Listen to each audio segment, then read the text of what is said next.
Hello, everyone. Welcome back to our second year at Hogwarts. We are doing Harry Potter and the Chamber of Secrets. Both English and UK versions share the same title this time, so no need to worry. All right, so I'm your host, Curtis. I'm going to be playing the roles of Severus Snape, Neville Longbottom, Argus Filch, and a couple of others. Of course, we got our Harry Potter, Travis. We got Hermione, and also Colin. We got Jade. As Ron Weasley, Fred Weasley, George Weasley, and Gilderoy Lockhart, we got Jessica. As Albus Dumbledore and our narrator, and as Percy Weasley, we got Colby. As McGonagall, we got Anne. As Hagrid in the Sorting Hats and the other couple of roles, we got Hunter. As Tom Riddle and Cornelius Fudge and Flint, we got Andy. John. For Uncle Vernon Dursley, Nearly Headless Nick, and Lucius Malfoy and Oliver Wood, we got Eric. For Mrs. Dursley and Molly Weasley, we got Molly. And as Draco Malfoy and Aragog, we got Logan. As Ginny and Professor Sprout, we got Corey hanging up there. As Moaning Myrtle, we got Kate. And as Dobby and Arthur Weasley and Seamus, we got Jeremy. Thanks for having me, Mr. Lopez. Really appreciate it. No problem. And as Madame Pomfrey, we got Karina. So, Colby, whenever you're ready, you can start us off. All right. Harry Potter and the Chamber of Secrets, screenplay by Steve Kloves, based on the novel by J.K. Rowling. Fade in, exterior, Privet Drive day, wide helicopter shot, Privet Drive. Camera cranes down over the rooftops, finds the second floor window of number 4. Harry Potter sits in the window, omitted. Interior, Harry's bedroom day. Harry pages through a scrapbook, stops on a moving photo of Ron and Hermione. Squawk! Harry jumps, Hedwig pecks at the lock, slung through her cage door, then glowers at Harry. I can't, Hedwig. I'm not allowed to use magic outside school. Besides, if Uncle Vernon... At the sound of the name, Hedwig squawks again, louder. Harry Potter! Now you've done it. Interior, kitchen, day.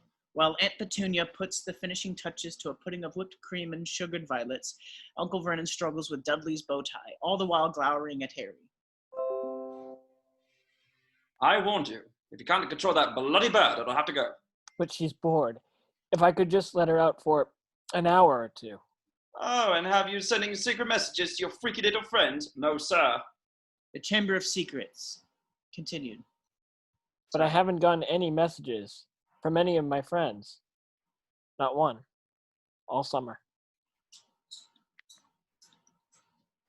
I made it in time for my first line. Who'd want to be friends with you? I should think you'd be more grateful. We raised you since you were a baby, give you food off our table, even let you have Dudley's second bedroom, purely out of the goodness of our hearts. I thought he got the second bedroom because Mum was afraid he'd turn us into dung beetles if you'd put him back in the cupboard under the stairs. Aunt Petunia stops cold, exchanges a dark look with Uncle Vernon, then sees Dudley extending a finger for the pudding. Not yet, Popkin. That's for when the Masons arrive. Which should be any minute. Now, let's run through our schedule one more time. Petunia, when the Masons get here, you will be... in the lounge, waiting to welcome them graciously into our home. Good. And Dudley? I'll be waiting to open the door. Excellent. Turning on Harry. And you? I'll be in my bedroom, making no noise and pretending I don't exist. Too right you will. With any luck, this could well be the day I make the biggest deal of my career. Doorbell rings. Instantly, Uncle Vernon shoves Harry out of the kitchen and into the hallway. Upstairs, hurry! Interior, Harry's bedroom, day. Harry enters, turns and stops dead. A tiny creature with bat-like ears and bulging green eyes is jumping on his bed as if it were a trampoline. This is Dobby. Harry Potter! Such an honor it is! Who are you? Dobby, sir. Dobby, the house elf. I see. Not to be rude or anything, but this isn't a great time for me to have a house elf in my bedroom. Oh, yes, sir. Dobby understands. It's just that Dobby has come to tell you it is difficult, sir. Dobby wonders where to begin. Why don't you sit down? Sit down? Suddenly, Dobby bursts into tears. Loud tears. Harry Ah! I'm sorry. I didn't mean to offend you or anything. Offend Dobby? Dobby has heard of your greatness, sir, but never has he been asked to sit down by a wizard like an equal. You can't have met many decent wizards then. Dobby shakes his head, then without warning, leaps off the bed and starts to bang his Bad head Dobby! Bad! Bad Dobby! No! Interior, living room day. Uncle Vernon pours champagne for Mr. and Mrs. Mason. As Dobby's head banging sounds from above, all eyes shift to the ceiling. Uncle Vernon chuckles nervously. Don't mind that. It's just, cat. Cat? What cat? A cat. Tiger. Interior, Harry's bedroom day. Dobby gets back to his feet wobbling, eyes spinning dizzily. Harry regards him with a mixture of concern and wariness. Are you all right? Dobby had to punish himself, sir. Dobby almost spoke ill of his family, sir. Your family? The wizard family Dobby serves, sir. Dobby is bound to serve one family forever. If they ever knew Dobby was here. Dobby shudders in fear, then looks up, whispers urgently. But Dobby had to come. Dobby has to protect Harry Potter, to warn him. Harry Potter must not go back to Hogwarts School of Witchcraft and Wizardry this year. Not go back, but I have to. This is a plot to make most terrible things happen. If Harry Potter goes back to school, he will be in great danger. What terrible things? Who's plotting them? Dobby makes a funny choking and gagging noise. Okay, I understand. You can't say. Too late. Dobby grabs the bedside lamp and starts beating himself about the head and yelping loudly. Interior, living room day. Uncle Vernon is in the midst of telling a joke. They arrive at the 9th hole and... Dobby's yelps interrupt, ringing out from above. Sound as if that cot of yours had drugged something in it, would it, Dursley? Not to worry. I'll sort it out. Interior, Harry's bedroom day. Harry wrestles the lamp away from Dobby. Stop it! Stop it! Footsteps thunder on the landing. Quickly, Harry grabs Dobby by the pillowcase and pitches him into the wardrobe, just as the door flings open. What the devil are you doing up here? You've just ruined this line of my Japanese golfer joke. One more sound, and you wish you'd never been born, boy. He stomps flat-footed from the room and slams the door. Harry lets Dobby out of the wardrobe. See why I've got to go back? I don't belong here. I belong in your world, at Hogwarts. It's the only place I've got friends. Friends who don't even write to Harry Potter. Well, I expect them... Hang on. How do you know my friends haven't been writing to me? Guiltily, Dobby takes out a stack of letters. Harry Potter mustn't be angry with Dobby. Dobby hoped if Harry Potter thought his friends had forgotten him, Harry Potter might not want to go back to school, sir. Give me those now. Dobby frowns sadly, then dashes out the door, panicking. Interior hallway, stairs, kitchen, day. Harry flies desperately after Dobby, bouncing like a ping-pong ball down the stairs and into the kitchen. As Harry races in, he finds Dobby on the counter, waving his arms. Aunt Petunia's masterpiece of a pudding rises, then floats into the living room, hovering over the Masons' heads. The Masons don't see, but the Dursleys, goggle-eyed, do. Dobby, please, no. Harry Potter must say he's not going back to school. I can't. Hogwarts is my home. Then Dobby must do it, sir, for Harry Potter's own good. Dobby snaps his fingers. The pudding plummets straight onto the Masons. They stand, blinking, covered head to foot with whipped cream and sugared violets. The Masons exit. Uncle Vernon and Aunt Petunia race after them. Right. I'm sorry. It's our nephew. Very disturbed. Meeting strangers upsets him, so we kept him upstairs. Exterior, Dursley house, day. The Masons race out of the house, the Dursleys following. Have ice cream. The Masons get into their car and drive off, just as shrieking sound splits the sky. An owl swoops down and drops a letter at Uncle Vernon's feet. He picks up the letter, opens it. As he reads it, a mad gleam dances in Uncle Vernon's eyes. He turns and races back inside the house, and Petunia follows. Interior, Dursley House, night. Uncle Vernon runs back into the living room and extends the letter to Harry. Go on, read it. Dear Mr. Potter, we have received intelligence that a hover charm was used at your place of residence at 12 minutes past 7 this evening. As you know, underage wizards... I'm not permitted to perform spells outside school. You didn't tell us you weren't allowed to use magic at home. Slipped your mind, didn't it? Oh, there's one. Well, I've got news for you, boy. I'm locking you up, and if you try to magic yourself out, they will expel you. You're never going back to that school. Never! Exterior/interior, Harry's bedroom next day. A short montage begins. Uncle Vernon fits iron bars to the inside of Harry's window, drills a metal flap to the base of the bedroom door, fits a fat gray lock to the door itself. Soaking with sweat, he casts Harry a nasty grin and pulls shut the door. It closes with the dull clank of a cell. Interior, Harry's bedroom night. Harry stares gloomily out the window. The metal flap rattles and Dudley's pudgy hand slides a bowl of tin soup onto the floor. He grins cruelly through the opening. I know what day it is. Well done, Dudley. Finally learned the days of the week, have you?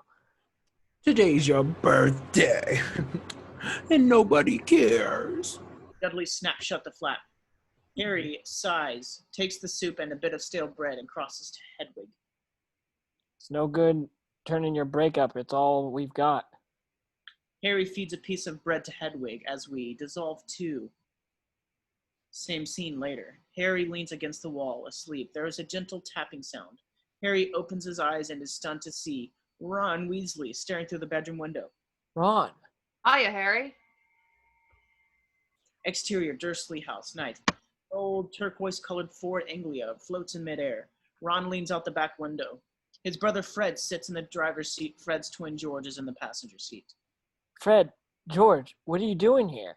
Rescuing you, of course. Where's your trunk?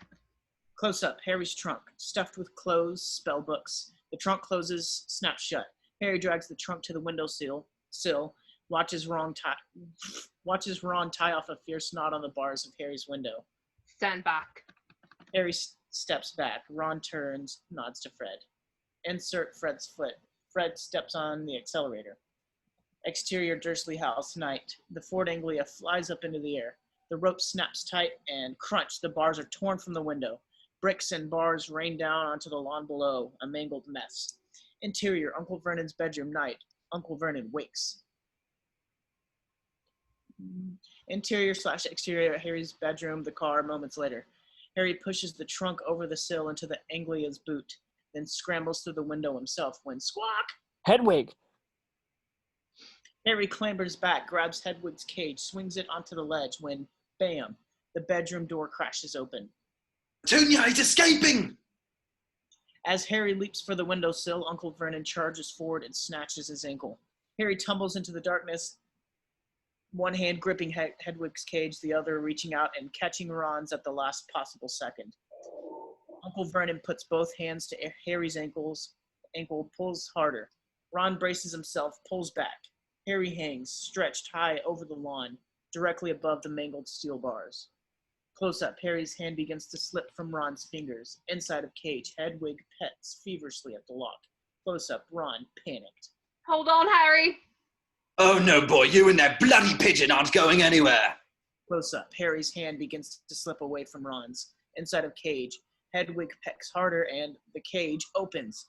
Hedwig swoops into the sky, wheels back and hammers her beak into Uncle Vernon's hand. He roars, stumbles back, and Ron and George pull Harry into the air. Put your foot down, Fred. Like a rocket, the Anglia sails into the stars. Harry glances back, sees Aunt Petunia and Dudley join Uncle Vernon at the window. As Hedwig races up, soaring just beyond the car window, Ron turns to Harry. By the way, Harry, happy birthday. Exterior burrow, early morning. As the Anglia drops through a pink sky, a haphazard mess of a house built around a towering central chimney appears below. By the road, a lopsided sign reads, "The Burrow, Flumph." The car touches down, and a whirling cone of dust scatters a group of chickens and fish tails to a halt. The boys spill quickly out of the car. Fred whispers urgently. Harry, let's nip inside before Mum wakes up. Interior, front room, the burrow, moments later. The boys sneak inside, gently close the door. Harry stops. Magical objects surround him. A clock displays different chores for each family member. A pair of needles knit a sweater by themselves, and a stack of playing cards shuffle themselves, providing a cooling breeze for Ron's aging rat, Scabbers. Ron shrugs, averts his eyes self-consciously. It's not much. I think it's brilliant. Ron looks up, sees Harry's mesmerized face, slowly grins. Where have you been? The boys nearly jump out of their skin. Mrs. Weasley stands in the doorway, furious. She smiles sweetly at Harry. Harry, how wonderful to see you. Bed's empty, no note. You could have died. You could have been seen. I don't blame you, of course, dear. They were starving him, Mum. There were bars on his window. You best hope I don't put bars on your window, Ronald Weasley. Care for a spot of tea, Harry? Mummy, have you seen my jumper? A small, red-headed girl appears, sees Harry, and squeals, dashes back up the stairs. Ron frowns. Ginny, been talking about your summer. Dead annoying, really. Dad's home. The front door opens and Arthur Weasley enters. A tall man with red hair. His robes look dusty and travel-worn. What a night! 9 raids! 9! Raids? Dad works at the Ministry of Magic in the Misuse of Muggle Artifacts office. The misuse of Muggle artifacts? That's when wizards bewitch something to drive Muggles mad. Shrinking door keys, that kind of thing. Dad loves Muggles, thinks they're fascinating. Mr. Weasley hangs up his cloak, turns, blinks. Well now, who are you? Harry, sir. Harry Potter. Good lord, are you really? Ron's told us all about you, of course. When did you get here? This morning, your sons flew the enchanted car of yours to Surrey and back last night. Did you now? How'd it go? I mean, that was very wrong, boys. Very wrong indeed. So, Harry, you must know all about Muggles. Tell me, what exactly is the function of a parking meter? Los Angeles. Answer when he notices an Errol, soaring toward the kitchen window. To Harry's horror, the owl doesn't pull up, it just flies smack into the glass. That must be Errol with the post. Fetch him, will you, George? George takes the unconscious Errol, absently lays him on a draining board, and takes the letters clutched in his claws. It's our Hogwarts letters. And look, they sent Harry's as well. Dumbledore must know you're here, Harry. Don't miss a trick, that man. This lot won't come cheap, Mum. The spellbooks alone. We'll manage. Right then, there's only one place to get all this. Diagon Alley. Diagon Alley. Diagon Alley. Diagon Alley. Interior living room, the burrow, day later. Everyone has gathered in front of the large fireplace. You first, Harry, dear. Mrs. Weasley offers Harry a flower pot. At the bottom is a layer of very soft dust. Harry frowns in confusion. Harry's never traveled by flu powder before, Mum. Flu powder? Just then, Ron's older brother, Percy, enters. Percy, would you mind going first so Harry can see how it's done? Certainly, Mother. Don't worry, Harry. It's simple enough. Continue. Percy takes a pinch from the pot, pitches it into the fireplace, and bright green flames roar high. To Harry's amazement, he calmly walks straight into them. Diagon Alley!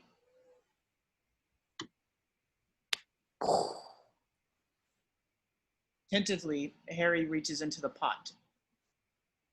Remember to speak very clearly, dear. And mind you, get out of the right grate. Diagon Alley. Interior, spiraling tunnel. The sound is deafening as Harry hurtles forward, squinting against the sting of whirling soot and the mad flickering lights of passing fireplaces. He falls face forward. Interior, Borgin and Burke, stone fireplace, day. Onto a stone hearth. Dizzy and dirty, Harry reclaims his shattered glasses. He's tumbled into a wizard's shop, but a decidedly creepy one. He starts to exit when a withered hand in a glass case catches his eye. The Hand of Glory. Nearby, an opal necklace gleams. Caution, do not touch. Cursed. Has claimed the lives of 19 Muggle owners to date. Oddly transfixed by it all, Harry drifts toward the exit when Draco Malfoy and his father Lucius Malfoy appear beyond the front window, approaching the shop. Harry glances about, spies a large black cabinet, and slips inside. As he pulls the doors closed, a tiny card swings into view, crushing cabinet. Malfoy and his father enter. A stooped man, Mr. Borgin, emerges from the back room. In the cabinet, Harry watches, unaware that the walls around him are slowly closing in. Mr. Malfoy, what a pleasure to see you again. If I may, just in today. I'm not buying today, Mr. Borgin. Selling. Oh, selling. You've heard, of course, the Ministry of Magic is conducting more raids. There are even rumors of a new Muggle Protection Act. Lucius unravels a roll of parchment, hands it to Borgin. I have a few items at home that might prove embarrassing if the Ministry were to call. Certain poisons and the like. Yes, I see. Inside the cabinet, Harry realizes the walls are closing in. His eyes shift upward. The ceiling is dropping. Draco drifts to the Hand of Glory, reaches out when the hand grabs him. Draco shrieks, manages to slip free, then calms. He eyes the hand with malicious glee. I have this. The Hand of Glory. Insert a candle and it gives light only to the holder. Best friend of thieves and plunders. Your son has fine taste, sir. Hopefully my son will amount to more than a thief, Mr. Borgin. Though if his marks don't pick up... Not my fault the teachers have favorites. That Hermione Granger. I would have thought you'd be ashamed that a girl of no visiting family beat you in every exam. It's the same all over. Wizard blood is counting for less everywhere. Not with me. Inside the cabinet, Harry's knees are up under his chin. Borgin checks off one last time, then returns the parchment to Lucius. Satisfied, Malfoy nods. Very good. I'll expect you at the manor tomorrow. Come, Draco. They exit. As Borgin slips into the back room, the crushing cabinet's doors fly open and Harry leaps free. Inside, the walls, floor, and ceiling snap shut. Borgin reappears, blinks curiously at Harry, then watches him race out the door. Exterior, Nocturne Alley, day, moments later. Once outside, Harry fits his broken glasses to his face, eyes a street sign, Nocturne Alley. The vendors here clearly cater to the dark arts. Shrunken heads, poisonous candles. One window teems with spiders. Not lost, are you, my dear? Harry wheels, looking into the mossy teeth of a decrepit witch. She holds a tray of human fingernails. I'm fine, thanks. I'm just... Harry, what do you think you're doing down here? Hagrid. Hagrid knocks the tray from the cursing witch's hands, then seizes Harry by the scruff of the neck and steers him away. Exterior, Diagon Alley, continuous action, day. Hagrid swats at Harry's sooty clothes. You're a mess, skulking around Nocturne Alley. Dodgy place, Harry. Don't want no one to see you down there. People will be thinking you're up to no good. I was lost that... Hang on. What were you doing down there? I was looking for a flesh-eating slug repellent. They're ruining the school cabbages. Harry! Harry looks up, sees Hermione Granger standing at the top of Gringotts' white steps. She runs down to meet them. Hello, Hagrid. Oh, it's wonderful to see you two again. She stops, cocks her head curiously at Harry, then takes out her wand and points it directly between his eyes. Oculus Reparo. Instantly, Harry's glasses are mended. I definitely need to remember that one. Come on, everyone's been so worried. Hermione leads them to Gringotts, where Hermione's rather nervous-looking Muggle parents stand with the Weasleys. So you're dentists. Fascinating. I understand other Muggles quite fear you. Why is that? Oh, Harry, thank goodness. We'd hoped you'd only gone one grade too far. Come now, we're off to Flourish and Bolts. Isn't it thrilling? Gilderoy Lockhart's gonna be there. We can actually meet him. I mean, he's written almost the whole book list. As Mrs. Weasley and Hermione dash off, Harry frowns. Who? Exterior, Flourish and Blotts day. Close up, Gilderoy Lockhart, a handsome, golden-haired wizard with stunning pearl-white teeth. He smiles, winks at the camera. Dolly back to reveal that the image of Lockhart is actually a moving photograph propped in the window. A placard declares, "Here today, signing copies of his autobiography, Magical Me, Gilderoy Lockhart." Interior, Flourish and Blots Day. Harry and the others thread their way through a chattering throng of middle-aged ladies, all craning their necks for a view of Lockhart, who sits signing books at the rear of the shop. At the sight of him, Mrs. Weasley pats her hair. Oh, there he is! Mom fancies him. For this, Mrs. Weasley gives Ron a jab in the shoulder. A short man with a camera bumps past. Out of the way. This is the Daily Prophet. Instantly, Lockhart looks up, flashes a smile when... It can't be. Harry Potter? The crowd whispers excitedly as Lockhart dives forward, seizes Harry's hand, and turns him toward the photographer. Nice big smile, Harry. Together, you and I write the front page. Ladies and gentlemen, what an extraordinary moment this is. When young Harry here stepped into Flourish and Blots this morning to purchase my autobiography, Magical Me, which incidentally is celebrating its 27th week atop the Daily Prophet's bestseller list, he had no idea that he would in fact be leaving with my entire collected works, free of charge. As the crowd claps, Lockhart catches the eye of a flunky, and before Harry knows it, a towering stack of books is shoved into his arms. Mortified, Harry mumbles quietly, "Thank you." Slipping free, Harry drifts back into the crowd and, red with embarrassment, drops the books into Ginny's cauldron. "You have these. I'll buy my own." Bet you loved that, didn't you, Potter? Famous Harry Potter. I can't even go into a bookshop without making the front page. Leave him alone. He didn't want all that. Look, Potter. Got yourself a girlfriend. Now, Draco. Playing nicely. Ah, Mr. Potter. I don't believe we've met. Lucius Malfoy extends his hand as if offering to shake Harry's, but instead gently plays his fingers over the fringe of Harry's scalp, revealing Harry's lightning bolt scar. At his touch, Harry withdraws ever so slightly.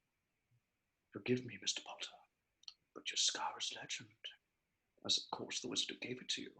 Voldemort killed my parents. He was a murderer. Yes. Oh, sorry. Well. Busy about your parents. Curious that you yourself should escape with a mere flesh wound. Curious, too, that you speak of him in the past. Surely you don't think Hugh must not be named shall be gone forever. His name is Voldemort.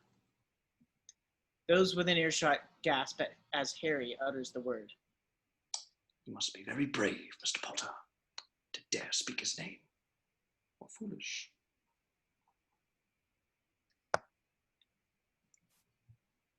Fear of a name only increases fear of the thing itself. Lucius Malfoy's eyes slide, find Hermione staring defiantly. You must be Miss Granger. Draco's told me all about you and your parents. Muggles, aren't they? Mr. and Mrs. Granger nod nervously. Lucius Malfoy can barely disguise his distaste for them. Arthur Weasley hurries over. Ron, Harry, it's mad in here. Let's go outside. Well. Weasley Senior. Lucius. Busy time at the ministry. All those raids. I hope they're paying you overtime. Malfoy reaches into Ginny's cauldron, removes a very old, battered copy of A Beginner's Guide to Transfiguration. Obviously not. Dear me. That's the use of being a disgrace to the name of wizard, if they don't even pay you well for it. We have a different idea about what disgraces the name of wizards, Lucius. Clearly. The company you keep, Weasley. I thought your family could sink no lower. Mr. Weasley moves to hit Lucius Malfoy. Hagrid steps forward, puts a firm hand on Mr. Weasley's shoulder. Ignore him, Arthur. Mr. Weasley backs away. Lucius Malfoy tosses Ginny's battered textbook back into her cauldron. Here, girl. Take your book. It's the best your father can give you. Lucius and Draco exit. Hagrid looks at the Weasleys. Old Malfoy's worth listening to. Rotten to the core, the whole family. As Harry watches Draco and his father go, we dissolve to exterior King's Cross, morning. Amid a neat line of cars, the Anglia sits at a decidedly odd angle as if its driver were not the most skilled motorist. Interior King's Cross Day, the Weasleys and Harry, pushing large trolleys, dash under the large clock which reads 2 minutes to 11. Oh dear, the train will be leaving any moment. All together now. Hurrying, they race to platforms 9 and 10. Quickly, Percy, Fred, and George stride briskly toward the stone barrier that divides the platforms and simply disappear. Go on, Ginny. You know what to do. Ginny, looking a bit nervous, rushes toward the barrier, closes her eyes, and sleds. Interior platform 9 3/4 day. Out on the other side, as she gazes at the Hogwarts Express, Mr. and Mrs. Weasley materialize at her side. Come on, Ginny, we'll get you a seat. Interior King's Cross. Ron glances at the clock. We better hurry. Harry nods, leans into his trolley, and crash! Hits the barrier and bounces back into Ron. A guard glowers.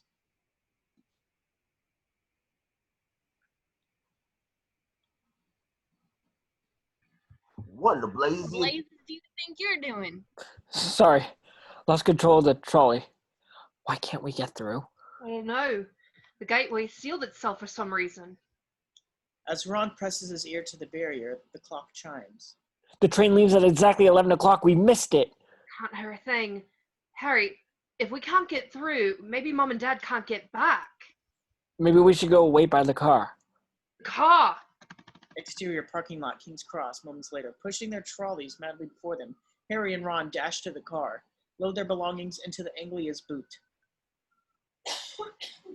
This is bad. We can't drive to Hogwarts. Who says we're driving? You don't mean Ron? No. Look, who knows when Mom and Dad will get back? And we've got to get to school, haven't we? And even underage wizards are allowed to use magic if it's in an absolute emergency. At least that's what Fred and George always say.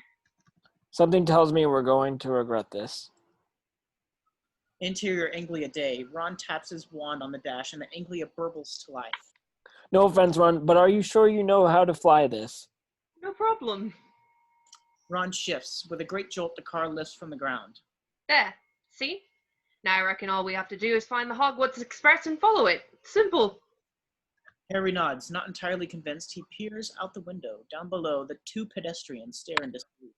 Ron, I should tell you, most muggles aren't accustomed to seeing a flying car. Right. Ron presses a tiny silver button on the dashboard and they disappear. Down below, the baffled pedestrians blink. Exterior flying car, Scotland.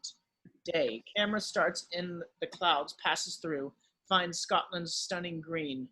The Anglia's engine putters softly when, pop, the car reappears. Ron jabs at the silver button. Uh-oh. The invisibility booster must be faulty. Camera zooms along the ridge of a cliff. The car reappears from above, gliding away from camera. Any sign of the train?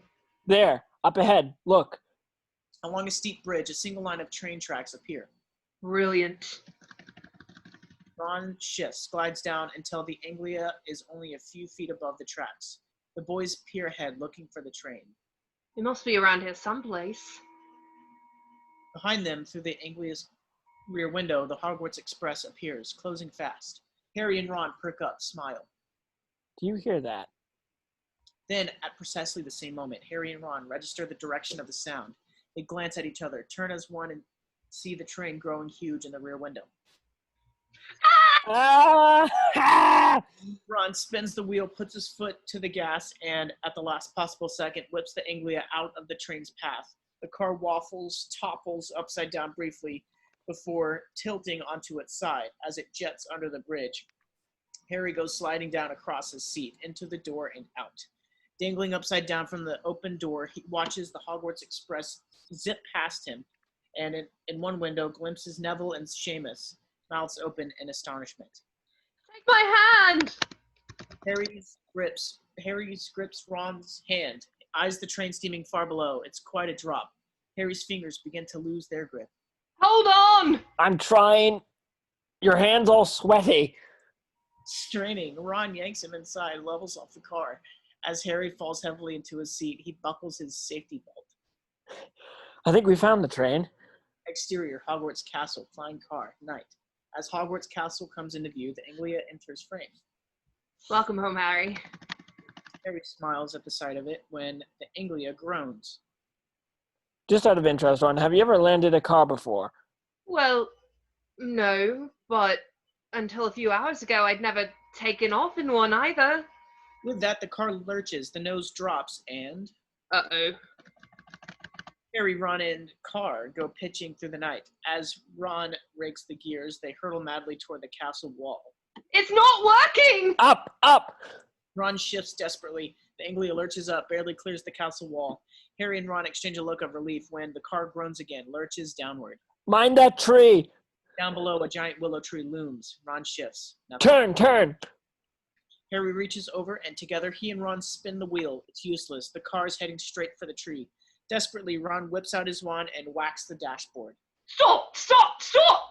The wand snaps in two, and crunch! Car meets tree. Harry blinks. They hang dreamily, balanced on the highest limb. My wand! Look at my wand!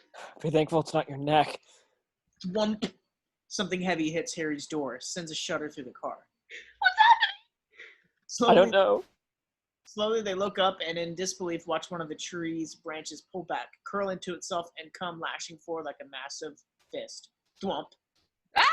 Ah! The Anglia tilts crazily, slides backwards, and free falls through the air and lands on lower grid of branches. What kind of tree is this? Before Harry can respond, the tree begins to pummel the car from all sides, tossing Henry and Ron about like popcorn. Windows shatter. Heavy dents appear on the roof above Ron and Harry's heads. Then the car falls again, slamming heavily to the ground. Instantly, the tree's lower branches shoot to the front and rear widescreens and, gaining purchase, begin to shake the car back and forth. Ah!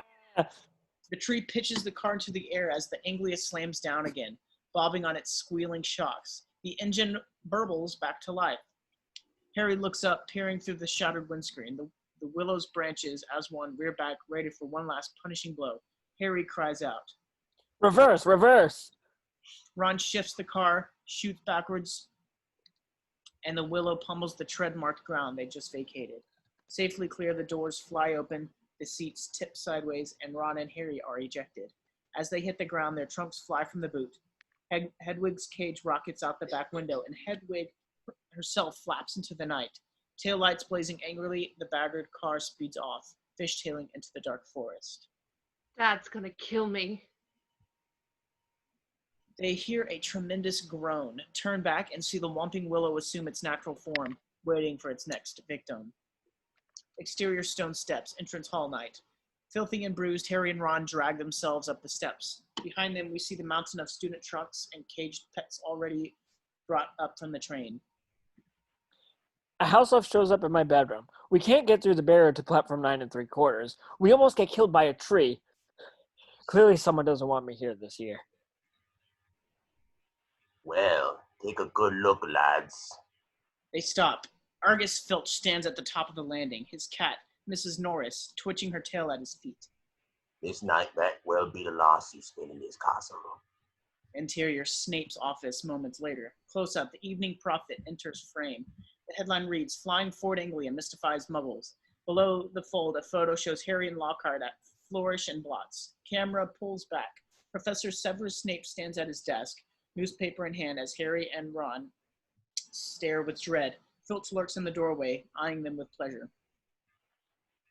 You were seen by no less than 7 Muggles. Do you have any idea how serious this is?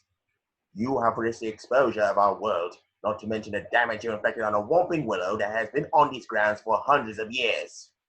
Honestly, Professor Snape, I think it did more damage to us. Silence! I assure you, were you in Slytherin and your fate rested with me, the both of you would be on the train home tonight as it is. They are not. Harry and Ron turn. Albus Dumbledore stands in the doorway. Alongside him is a distinctly annoyed Professor McGonagall. Professor Dumbledore. Professor McGonagall. Headmaster, these boys have flooded the decree of restricted of underage wizardry. As such, I'm well aware of your bylaws, Severus, having written more than a few myself. However, as head of Gryffindor House, it is for Professor McGonagall to determine the appropriate action. We'll go and get our stuff. What are you talking about, Mr. Weasley? Well, you're going to expel us, aren't you? Not today, Mr. Weasley, but I must impress upon you both the seriousness of what you've done. I will be sending owls to both of your families tonight, and you will each get detention. Ron casts a look of Snape casts a look of pure venom at Harry and Ron. Oops, sorry, I lost the script. It backed out. Hang on. Hang it out. All right. Splendid. Now I suggest we return to the feast. There's a delicious-looking custard tart I want to sample. Rising, Harry spies an envelope on the floor. Taking it, he reads the back. Quick spell. A correspondence course in beginner's magic. It's addressed to Mr. Argus Filch. Mr. Filch, you dropped this. Filch turns, eyes the envelope with embarrassment, then snatches it from Harry's hand and stuffs it into his pocket. Exterior, Hogwarts Castle morning. The Whomping Willow sulks in the courtyard, slings strung about its injured branches. Camera cranes over the castle walls, revealing the exterior of Greenhouse 3, where students hurry inside for the beginning of class. Interior, Greenhouse 3, morning. As Harry and Ron enter, Seamus, Neville, and some of the other Gryffindors hover nearby. There we go. Detention? On the first day? That must be some kind of record. I should think you count yourself lucky that's all you got. I should think you'd mind your own business. They glare at each other. Professor Sprout, a squat little witch, taps her wand on a stack of pots. Welcome to Greenhouse 3, second years. Today we will be repotting mandrakes. Now, who here can tell me the properties of the mandrake? Yes, Miss Granger? Mandrake, or mandragora, is used to return those who have been transfigured to the original state. It's also quite dangerous. The mandrake's cry is fatal to anyone who hears it. Excellent. 10 points to Gryffindor. As our mandrakes are only seedlings, their cries won't kill yet. However, they will knock you out for several hours. That is why I have provided each of you with your own pair of earmuffs. If you would, then. Ron frowns. He's gotten a bright pink fluffy pair. When the class is ready, Professor Sprout leads them to the garden area. She grasps one of the tufty plants before her and pulls. Harry gasps. Instead of roots, a small, muddy, extremely ugly baby pops out of the earth, leaves growing right out of its head. Neville's eyes roll back. He faints. Plunges the bawling creature deep into a pot, removes her earmuffs, and the others follow suit. Everyone save Neville, who lies stretched on the ground. Looks as though Mr. Longbottom neglected his muffs. No, ma'am. He's just fainted. Very well. We'll just leave him then. Come now. 4 to a tray. Plenty of pots to go around. Interior Great Hall, lunch, day. Percy enters in the company of Penelope Clearwater, just as Nearly Headless Nick glides by. There's Nearly Headless Nick.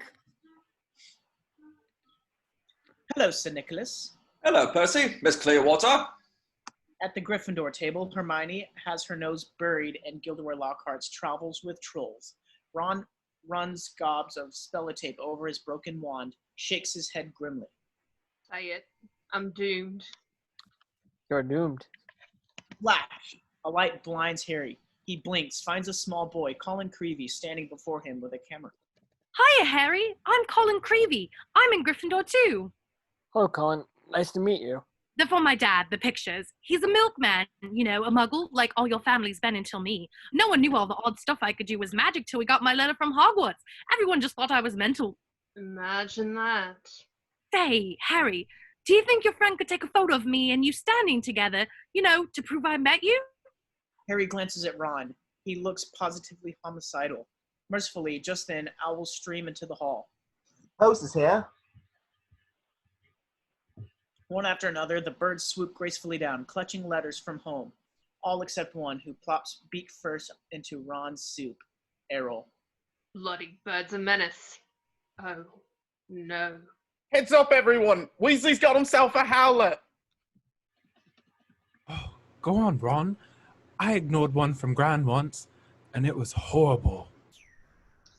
Ron looks pale, Clutched in Errol's beak is a damp red envelope. Hands shaking, he takes it, opens it, and Mrs. Weasley's voice thunders, sending plates and spoons rattling. Ronald Weasley! How dare you steal that car? I am absolutely disgusted! Your father's now facing an inquiry at work, and it is entirely your fault! If you put another toe out of line, we will bring you straight home! Oh, and Ginny dear, congratulations on making Gryffindor. Your father and I are so proud. Ginny, sitting a bit apart from the others, looks up shyly, then returns to the small black book she's scribbling in. Ron watches the envelope rip itself to pieces, then endures howls of laughter from the other house tables. Colin Creevey snaps a few photos. Harry looks sympathetically at Ron. Look at this. How much worse can things get? Interior, Gilderoy Lockhart's classroom, day. Gilderoy Lockhart paces before class. Hermione and the girls hang on his every word, while Harry and Ron eye the large covered cage rattling mysteriously on his desk. Let me introduce you to your new Defense Against the Dark Arts teacher. Me, Gilderoy Lockhart. Oh, that's not his name. Me, Gilderoy Lockhart. Order of Merlin, 3rd class, honorary member of the Dark Force Defense League, and 5-time winner of Witch Weekly's Most Charming Smile Award. But I don't talk about that. I didn't get rid of the abandoned banshee by smiling at her. Lockhart awaits laughter. A few students smile weakly. I see you've all bought a complete set of my books. Well done. I thought we'd start today with a little quiz. Nothing to worry about, just to check how well you've read them, how much you've taken in. Lockhart begins to circulate papers. Harry and Ron examine the questions. Ron whispers to Harry. Look at these questions. They're all about him. What is Gilderoy Lockhart's favorite color? What is Gilderoy Lockhart's greatest achievement to date?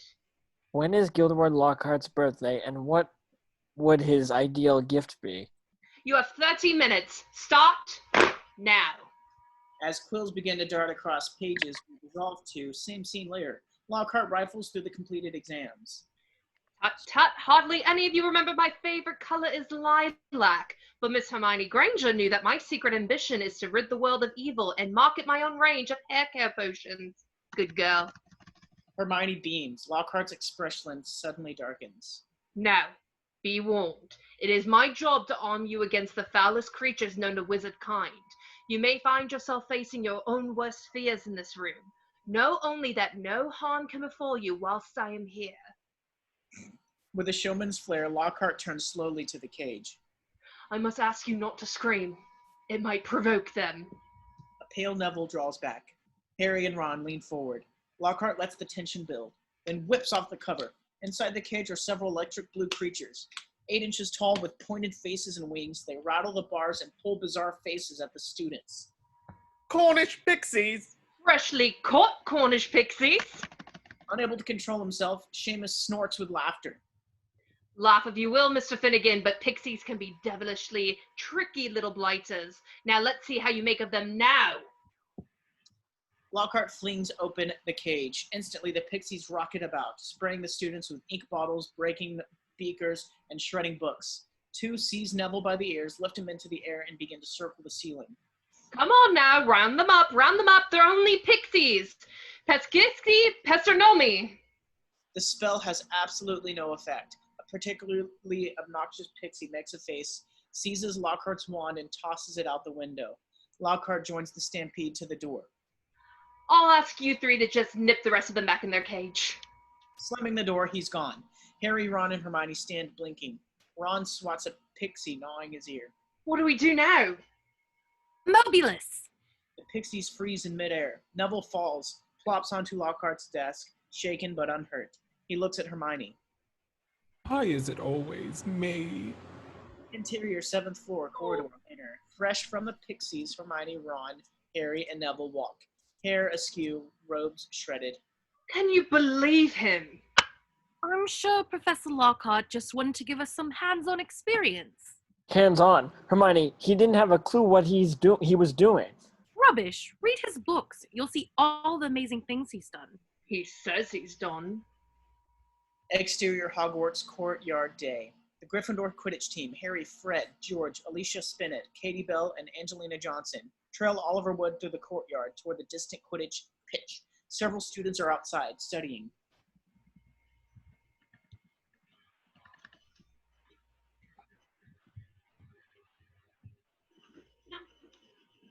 Oliver? Here I am. Spent the summer devising a whole new Quidditch program. We're going to train earlier, harder, and longer. What? I don't believe it. Crossing the courtyard from the other side are 7 boys in green robes, also carrying broomsticks. At their lead is Marcus Flint, trollish Slytherin captain. Ron, sitting at a table with Hermione, looks up. Uh-oh. I smell trouble. Clear out, Flint. I booked the pitch for Gryffindor today. Easy, Wood. I've got a note. As Wood snatches the parchment from Flint's hand, Ron and Hermione come up to join the others. All right, Severus. I, Professor Severus Snape, do hereby give the Slytherin team permission to practice today, owing to the need to train the new Seeker. You got the new Seeker. Who? A pasty-faced boy pushes to the front. It's Malfoy. Draco? Right. That's not all that's new this year. As one, the 7 Slytherins hold out 7 brand new gleaming broomsticks. The Gryffindors look stunned. Those are Nimbus 2001s. A generous gift from Draco's father. That's right, Weasley. See, unlike some, my father can afford to buy the best. At least no one on the Gryffindor team had to buy their way in. They got in on pure talent. No one asked your opinion, you filthy little mudblood. Everyone reacts as if Malfoy has said something horrific. Everyone save Harry, who looks puzzled. Instantly, Fred and George fly for Draco's throat. Oliver Wood holds them back. Save it for the match. You'll pay for that one, Malfoy. Eat slugs! Ron points his cracked wand at Malfoy. A bolt of green light scissors out the wrong end, hitting Ron himself in the stomach. As he drops to the grass, Hermione runs to him. Ron, say something! Ron opens his mouth and belches. Hermione draws back and watches a trio of slugs dribble out his mouth. The Slytherins crow with laughter. Angrily, Ron rises, only to belch again. Fascinated, Colin Creevey runs up with his camera. Wow! Can you hold him still, Harry? Get out of the way, Colin. Let me take him to Hagrid. He'll know what to do. Interior Hagrid's hut, day. Hagrid rummages about looking for something. Got just the thing. Set him down in that chair over there. As Ron sits, Hagrid pitches a bucket between his knees. Harry and Hermione glance up questioningly. Hagrid shrugs. Better up than I always say. Who was he drawing the curse anyway? Malfoy. He called Hermione... Well, I don't know exactly what it means. Called me a mudblood. He didn't. Harry looks confused. Hermione glances at him, then away, obviously pained by this. It means dirty blood. Mudblood's a really foul name for someone who was muggle-born. Someone with non-magic parents. Someone like me. It's not a term one usually hears in civilized conversation. You see, Harry, there are some wizards, like Malfoy's family, who think they're better than everyone else because they're what people call pure blood. That's horrible. It's disgusting. And it's cool to swap to root. Dirty blood. There's hardly a wizard today that's not our blood or less. If we hadn't married muggles, we've died out long ago. Besides, they haven't invented a spell our Hermione can't do. Don't you think on it, Hermione? Don't you think on it for 1 minute? Interior Gilderoy Lockhart's office, evening, hours later. Camera pans the walls of Lockhart's office, lined with framed photographs of Gilderoy Lockhart. Harry and Lockhart work by candlelight at an ornate desk. Bleary-eyed, Harry addresses envelopes while a cheery Lockhart puts his signature to the stack of glossy photos bearing his image. Harry, can you possibly imagine a better way to serve attention than by helping me answer my fan mail? Harry forces a smile. Fame's a fickle friend, Harry. Celebrity as a celebrity does. Remember that. Harry nods, glancing gloomily at the tower stack of envelopes that remain. Dipping his quill, he starts to write when a chilly voice fills the room. Come to me. What? I was saying 6 solid months at the top of the bestseller list. Broke all records. No, not you. That voice. Voice? That voice. Didn't you hear it? What are you talking about, Harry? I think we're getting a bit drowsy. Great Scott, and no wonder. Look at the time. We've been here nearly 4 hours. Dinner's nearly done. If you hurry, you might make pudding. Spooky how the time flies when one's having fun. Spooky. Interior corridor night, moments later. Harry passes quickly through the lengthening shadows of the empty corridor when... Blood. I smell blood. Harry stops cold, looking around for the source of the voice. Let me rip you. Let me kill you. Harry steps to the wall, playing his fingers along the stone, then begins walking slowly at first, then more quickly, as if following something, moving faster and faster, rounding the corner and coming face to face with Hermione and Ron. Harry! Did you hear it? Hear what? That voice. Voice? What voice? I heard it first in Lockhart's office, and then again just...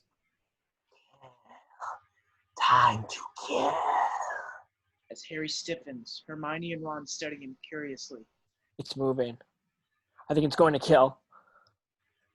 Harry runs off. Hermione and Ron exchange a glance. Follow. Interior marble staircase. Moments later, Harry dashes madly, taking the steps 3 at a time. Makes the landing, rushes through the archway, and interior second floor corridor, second floor at night, sleds to a stop, listening. Nothing. Slowly, he peers down. Water is oozing over the stone floor, surrounding his shoes. His own reflection appears, and behind it, undulating like a dream. Words. Ron and Hermione come huffing up. Harry, what are you doing? He points. Shimmering on the wall are the words he saw reflected in the water. The Chamber of Secrets has been opened. Enemies of the air, beware.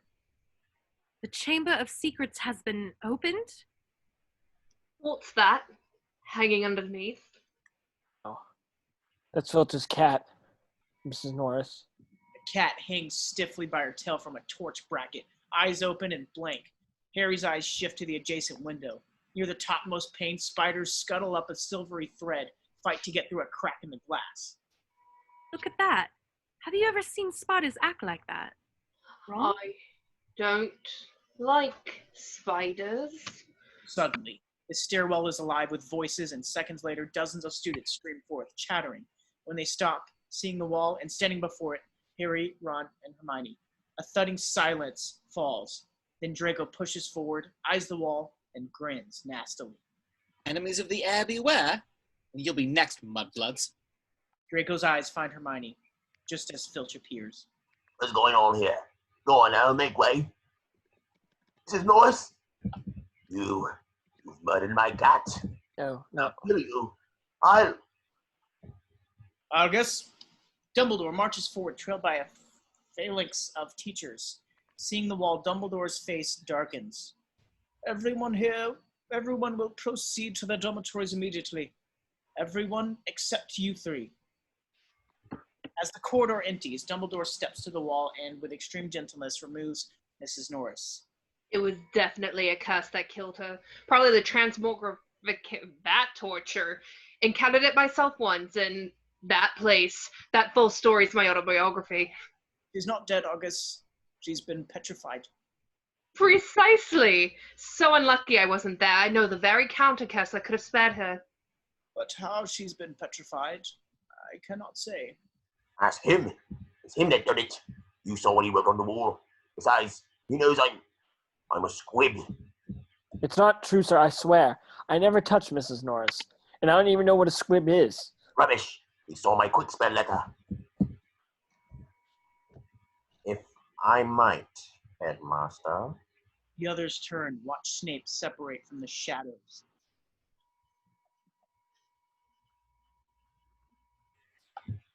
Perhaps Potter and his friends were simply in the wrong place at the wrong time. Could Snape be defending them? Harry and the others blink. However, the circumstances are suspicious. I, for one, don't recall seeing Potter at dinner. I'm afraid that's my doing, Severus. You see, Harry was helping me answer my fan mail. As Snape's lip curls in disgust, Hermione leaps in. That's why Ron and I went looking for him, Professor. We just found him when Harry said... Yes, Miss Granger. When I said I wasn't hungry, we were heading back to the common room when I found Mrs. Norris. Snape eyes Harry coldly, knowing he's lying. Harry looks away and finds Dumbledore studying him as well. Innocent until proven guilty. My cat has been petrified. I want to see some punishment. We will be able to cure her, Argus. As I understand it, Madam Sprout has a very healthy growth of mandrakes. When they have matured, a potion will be made which will revive Mrs. Norris. In the meantime, I advise caution to all. Interior corridor, night. Harry, Ron, and Hermione walk down the corridor. A squib's someone who's born into a wizarding family but hasn't got any powers of their own. It's why Filch is trying to learn magic from a quickspell course. It's also why he hates students so much. He's bitter. Hermione, who's only been half listening, as if trying to unravel something in her mind, speaks then. Harry, this voice, you said you heard it first in Lockhart's office? Yes. And did he hear it? He said he didn't. Maybe he was lying. I hardly think someone with Gilderoy Lockhart's credentials would lie to one of his students, Ronald. Besides, if you recall, we didn't hear anything either. You do believe me, don't you? Of course we do. It's a bit weird, isn't it? You hear this voice, and then Mrs. Norris turns up petrified. I can't explain it. It was scary. Do you think I should have told them? Dumbledore and the others, I mean. Are you mad? No, Harry. Even in the wizarding world, hearing voices isn't a good sign. Interior, Professor McGonagall's classroom, morning. McGonagall stands before the class. Resting on the desk in front of each student is a different animal. Today we will be turning animals into water goblets. She taps the bird in front of her 3 times with the tip of her wand. It transfigures into a beautiful crystal water goblet. Now, who would like to go first? Mr. Weasley? Ron nods. He taps his rat, Scabbers, who turns into a goblet with a tail. You must replace that wand, Mr. Weasley. Ron nods sheepishly, looks at his broken wand. McGonagall sees Hermione's raised hand, her untouched animal. Yes, Miss Granger. Professor, I was wondering if you could tell us about the Chamber of Secrets. A hush falls over the class. My subject is transfiguration, Miss Granger. Yes, Professor, but there seems to be very little written about the Chamber of Secrets. For those of us with a personal interest in the subject, that is disturbing. Malfoy regards Hermione with chilly amusement. McGonagall considers Hermione's question for a long moment, then nods. Very well. You all know, of course, that Hogwarts was founded over 1,000 years ago by the 4 greatest witches and wizards of the age. Godric Gryffindor, Helga Hufflepuff, Rowena Ravenclaw, and Salazar Slytherin. 3 of the founders coexisted quite harmoniously. 1 did not. 3 guesses who? Salazar Slytherin wished to be more selective about the students admitted to Hogwarts. He believed the magical learning should be kept with all magic families. In other words, pure bloods. Unable to sway the others, he decided to leave the school.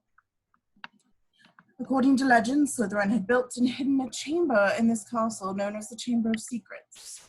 Shortly before departing, he sealed it until that time that his own true heir returned to the school.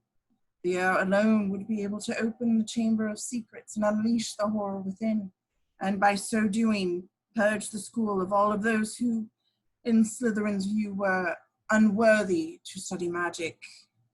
Muggleborns. Yes. Naturally, the school has been searched many times for such a chamber. It has never been found. Professor, what exactly does legend tell us lies within the chamber? The chamber is said to be home to something which the heir of Slytherin alone can control. It is said to be home to a monster. Ron's eyes shift. Malfoy sits calmly, smiling to himself. Interior corridor day. Harry, Hermione, and Ron thread their way through the teeming corridor. Up ahead, Malfoy walks with Crabbe and Goyle. Do you think it's true? Do you think there really is a Chamber of Secrets? Yes. Couldn't you tell? McGonagall's worried. All the teachers are. But if there's really it really is a Chamber of Secrets, and it's really open, then that means... The heir of Slytherin has returned to Hogwarts. The question is, who is it?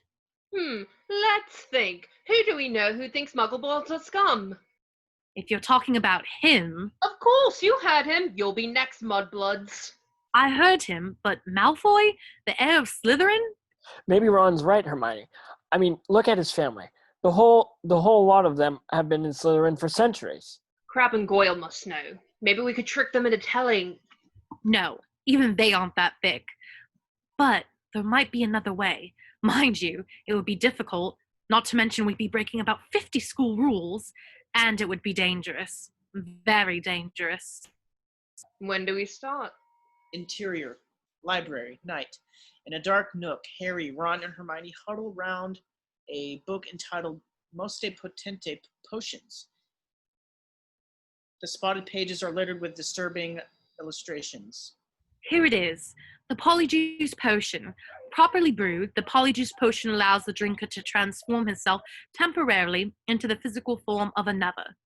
You mean Harry and I drink some of this stuff and we turn into Crabbe and Goyle? Yes. Wicked. Malfoy will tell us anything. Exactly. But it's tricky.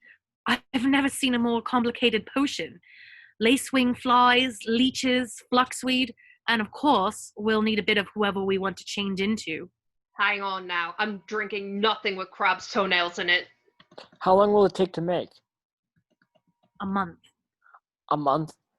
But if Malfoy is the heir of Slytherin, he could attack half the Muggleborns in the school by then. You didn't have to tell me that. Exterior Quidditch Stadium day. We join the Quidditch match in mid-game. The crowd roars, watching as Slytherin chasers, bent low over their new brooms, jet past the overmatched Gryffindors. Galloping Gorgons! Slytherin's flying like they got dragonfire in their rooms. Ron fumes, looking as though he takes Slytherin's dominance personally. Taking Hagrid's giant binoculars, he trains them on the faculty box, where Lucius Malfoy sits next to Snape. Harry circles high above the pitch, searching for the golden snitch. Suddenly, Malfoy streaks by overhead. You all right there, Scarred? Harry turns, eyes Malfoy malevolently. Behind him, a bludger drops into frame, begins to streak toward his head. Harry, watch out! Harry wheels and at the last possible moment slips the whistling bludger. Crack! George swoops down, bats it away. Harry turns, watches it soar away, then blinks. The bludger turns, streaks right back at him.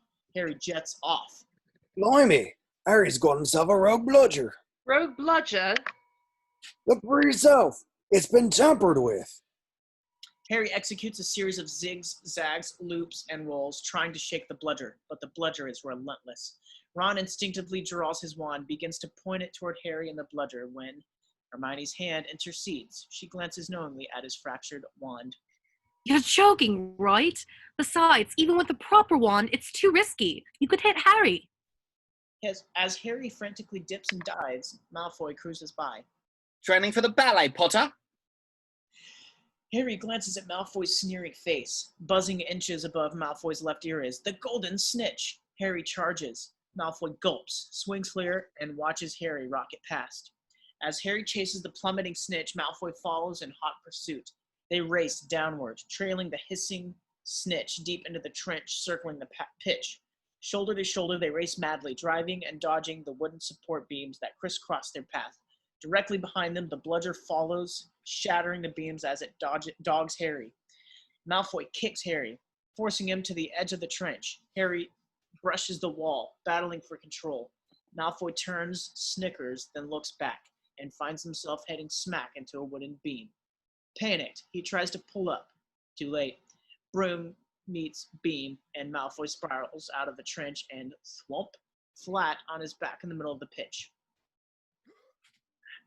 Harry continues on, closing on the snitch, fingertips only inches from catching it when the rogue bludger smashes into Harry's arm. Harry cries out, steadies himself, and with a brilliant acrobatic move, snatches the snitch out of the air with his good hand. Unable to control his broom with his shattered arm, he hits the pitch with a sickening thud. Wincing, Harry rolls onto his shoulders, squints up. A black dot, growing rapidly larger, is plummeting from the sky directly toward him. It's the rogue bludger. Instantly, Harry spins away, grimacing in agony as the bludger hits the ground like a sledgehammer, violently tattooing tattooing the pitch again and again, only inches from Harry. Calmly, Hermione strides forth, points her wand. Nite incantatum. The bludger hangs briefly in the air, slowly ceases spinning, drops heavily to the pitch. Harry exhales, relieved, only to recall the searing pain in his arm as concerned faces swim above him. One particular face pushes through the others. Not to worry, Harry. I'll fix that arm of yours straight away. No, not you. Poor boy doesn't know what he's saying. This won't hurt a bit. Lockhart twirls his wand. Harry braces himself, and nothing. He blinks, looks up. The faces, which now include Ron, Hermione, and Hagrid, look horror-stricken. Ah, yes, well, that can happen sometimes. The point is, the bones are no longer broken. Broken? He don't have any bones at all. Harry looks. His arm looks like an empty rubber glove. Interior hospital wing day. A dazed Malfoy slumps out with Crabbe oil. Ron, standing by Harry's bed with Hermione, grins, then watches Madame Pomfrey pour out a steaming beaker full of liquid from a bottle of Skelegro. A group of Gryffindors, including some of his teammates, stand nearby. He should have been brought straight to me. I can mend bones in a heartbeat. But growing them back?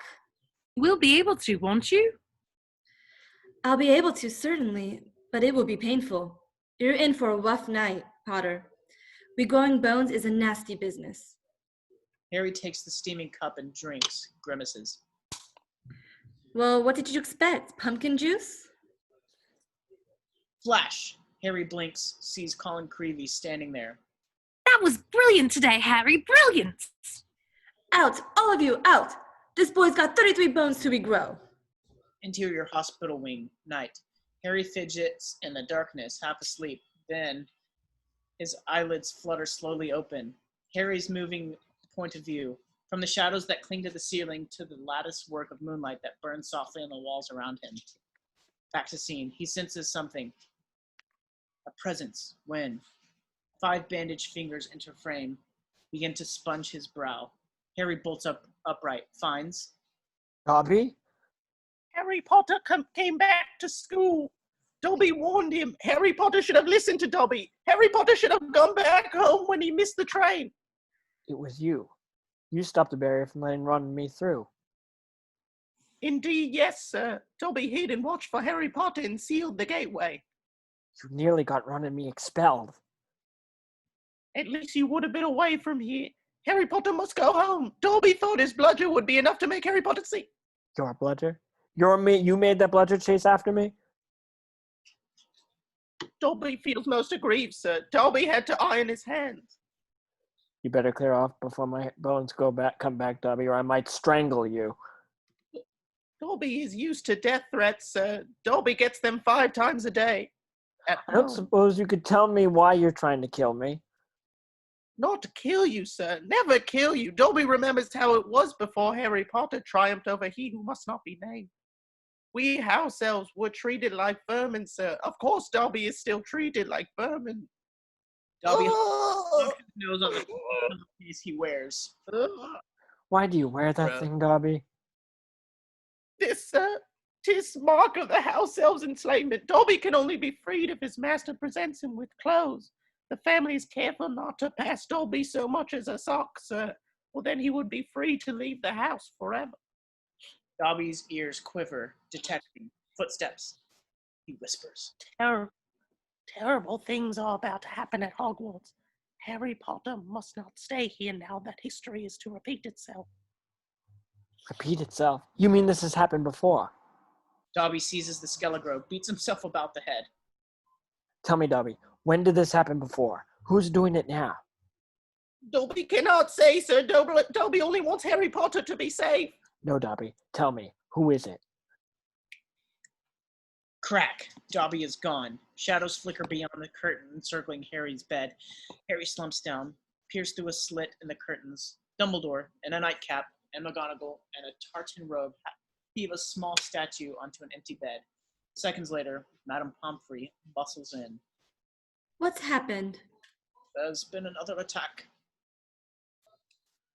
Madame Pomfrey gasps. It is not a statue lying there. It is Colin Creevey.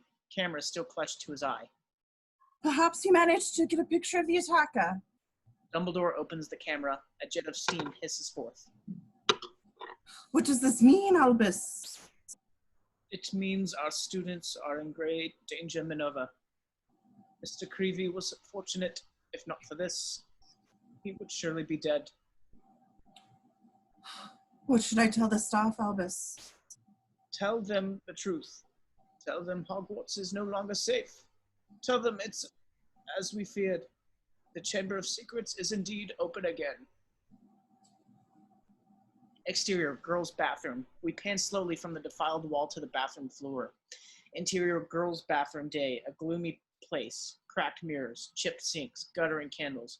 Harry and Ron huddle over a small, bubbling cauldron as Hermione adds strange ingredients. Again? You mean the Chamber of Secrets has been opened before? Of course, don't you see? Lucius Malfoy must have opened it when he was at school here, and now he's told Draco how to do it. Maybe. We'll have to wait for the Polyjuice Potion to know for sure. Enlighten me. Why are we brewing this potion in broad daylight in the middle of a girl's lavatory? Don't you think we'll get caught? Never. No one comes in here. Why? Moaning Myrtle. Who's Moaning Myrtle? There is a loud, piercing screech, and the ghost of a young girl comes racing out of the wall, face to face with Ron. I'm Moaning Myrtle. I wouldn't expect you to know me. Who would ever talk about a fat, ugly, miserable, moping, moaning Myrtle? Myrtle sobs loudly, dives headfirst into the toilet. She's a little sensitive. Interior, Great Hall day. Notice board, dueling club. First meeting tonight. A golden stage has been erected. Lockhart struts atop it. Harry, Ron, Hermione, and a good number of other students watch. Gather round, gather round. Can everyone see me? Can you all hear me? Excellent. In light of the dark events of recent weeks, Professor Dumbledore has granted me permission to start this little dueling club to train you all in case you ever feel the need to defend yourselves, as I myself have done on countless occasions. For full details, see my published works.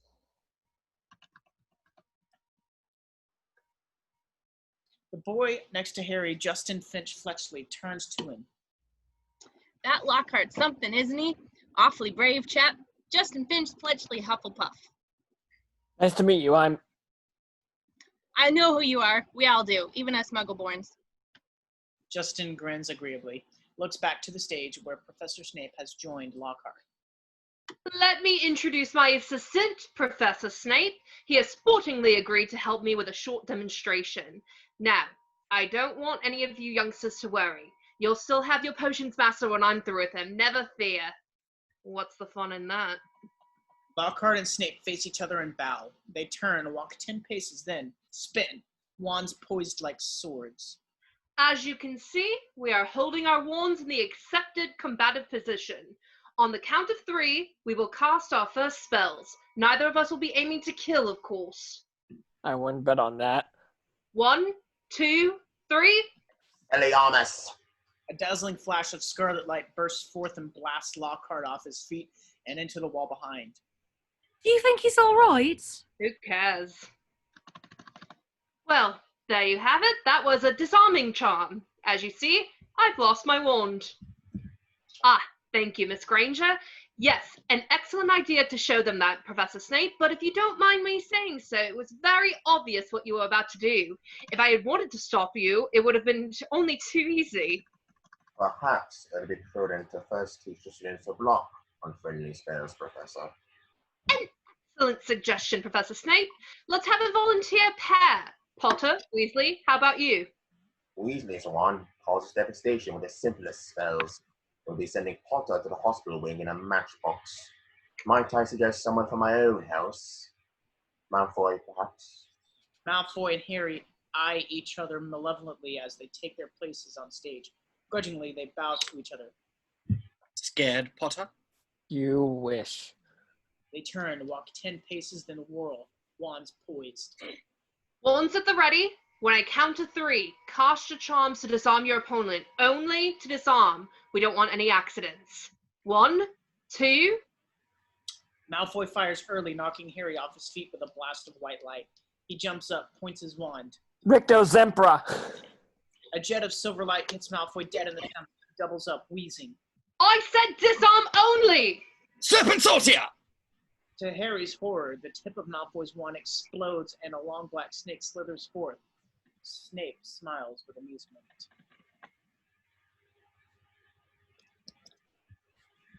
Don't move, Potter. I'll get rid of it for you. Allow me! Lockhart flicks his wand. Bang! The snake flies into the air, hisses in rage, and slithers straight towards Justin Finch Fletchley. As students scream, Harry, oddly calm, approaches the snake. It rises, fangs exposed, poised to strike Justin.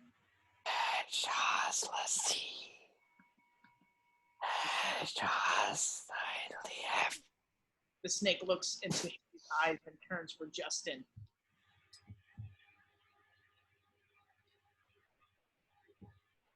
The snake hovers a moment more, then miraculously slumps to the floor. Harry blinks as if coming out of a trance, grins curiously at the snake, and offers his hand to Justin. What are you playing at? Terrified, Justin backs away, confused. Harry eyes the faces around him. Malfoy looks shocked. Seamus and Neville's eyes glitter with fear. Ginny bolts the room. Snape waves his wand, and the snake vanishes in a puff of black smoke. Then regards Harry with a look that is both shrewd and calculating. Come on, move, now. Interior Gryffindor common room. Ron and Hermione usher Harry inside.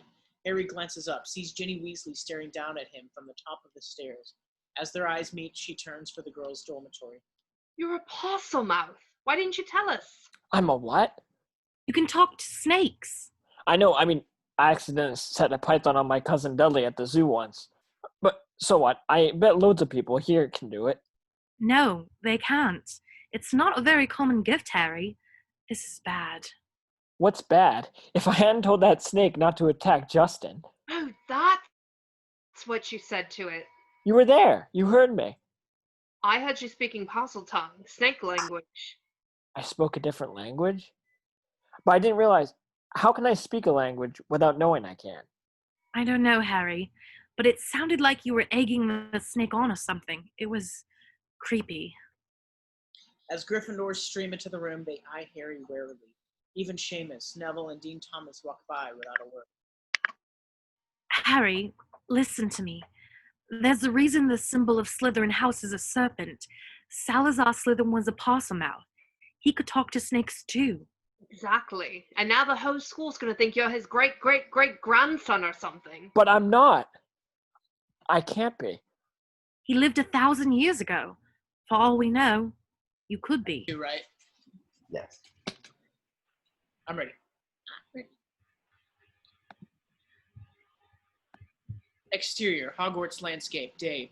A heavy snow falls. Harry sits atop one of the towering hills facing Hogwarts. Hedwig sits beside him.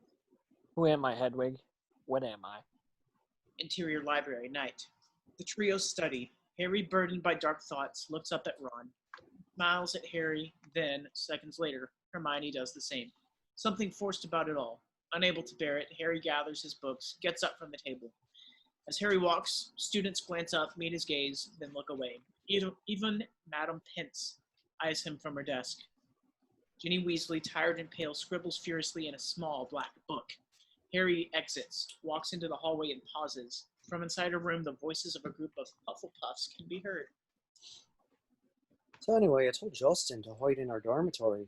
I mean to say, Potter's marked him down as his next victim. It's best to keep a low profile for a while. Well, why would he want to attack Justin? Justin let it slip to Potter that he's a Muggle-born. And you definitely think Potter's the heir of Slytherin? Hannah, he's a Parselmouth. Everyone knows that's the mark of a dark wizard. Have you ever heard of a decent one who could talk to snakes? They called Slytherin himself Serpent Tongue. Remember what was written on the wall? Enemies of the heir beware. Potter had some sort of run-in with Filch. Next thing we know, Filch's cat is attacked. First year Creevey's been annoying Potter. Then Creevey's attacked. Always seems so nice, though. And after all, he is the one who made you-know-who disappear. That's probably why you-know-who wanted to kill him in the first place. Didn't want another Dark Lord competing with him. Harry doesn't need to hear anymore. He slips quietly away. Interior corridor night, moments later. Muttering, Harry storms straight into Hagrid, who stands covered in snow, a dead rooster dangling from his hand. All right, Harry. Hagrid, what are you doing here? Second one killed this term. Reckon it's either foxes or a blood-sucking bugbear. With Dumbledore's permission to put her charm around in Hoot. And Coop. You sure you're all right, Harry? You look hot and bothered. It's nothing. I'd better get going. I've got a lot of studying. Interior, another corridor, night, moments later. Harry enters, slows. Up ahead, in the light of a flickering torch, something dark lies. A window pane rattles in the wind and the torch goes out. Harry steps closer, finds Justin Finch Fletchley lying rigid on the floor, a look of shock on his frozen face. Nearby, an inert, nearly headless neck floats, body teeming with black smoke. Kneeling, Harry notices a trail of spiders scuttling away from Justin's body and out the loose window pane. Then suddenly, Harry senses someone watching him. Wheels. McGonagall. Professor, I swear I didn't. This is out of my hands, Potter. Mr. Filch, would you take care of this, please? Harry's eyes shift. Filch lurks in the shadows beyond McGonagall. He steps forward, hisses quietly. Caught in the act. I'll have you out this time, Potter. Mark my words. As McGonagall leads Harry away, he looks back. Filch stares at Justin and Nick, then turns. Camera dollies away from him. Dark magic. That's what you've got, Potter. In the air you breathe comes out poison. You're evil, evil as they come. Interior gargoyle corridor night, moments later. McGonagall marches Harry down to an ugly stone gargoyle. Sherbert Lemon. The gargoyle springs to life, its wings opening. Professor Dumbledore will be here waiting for you. McGonagall ushers Harry inside. It's an elevator. The gargoyle's wings close. Harry rises to an upper floor. Interior, Dumbledore's office night.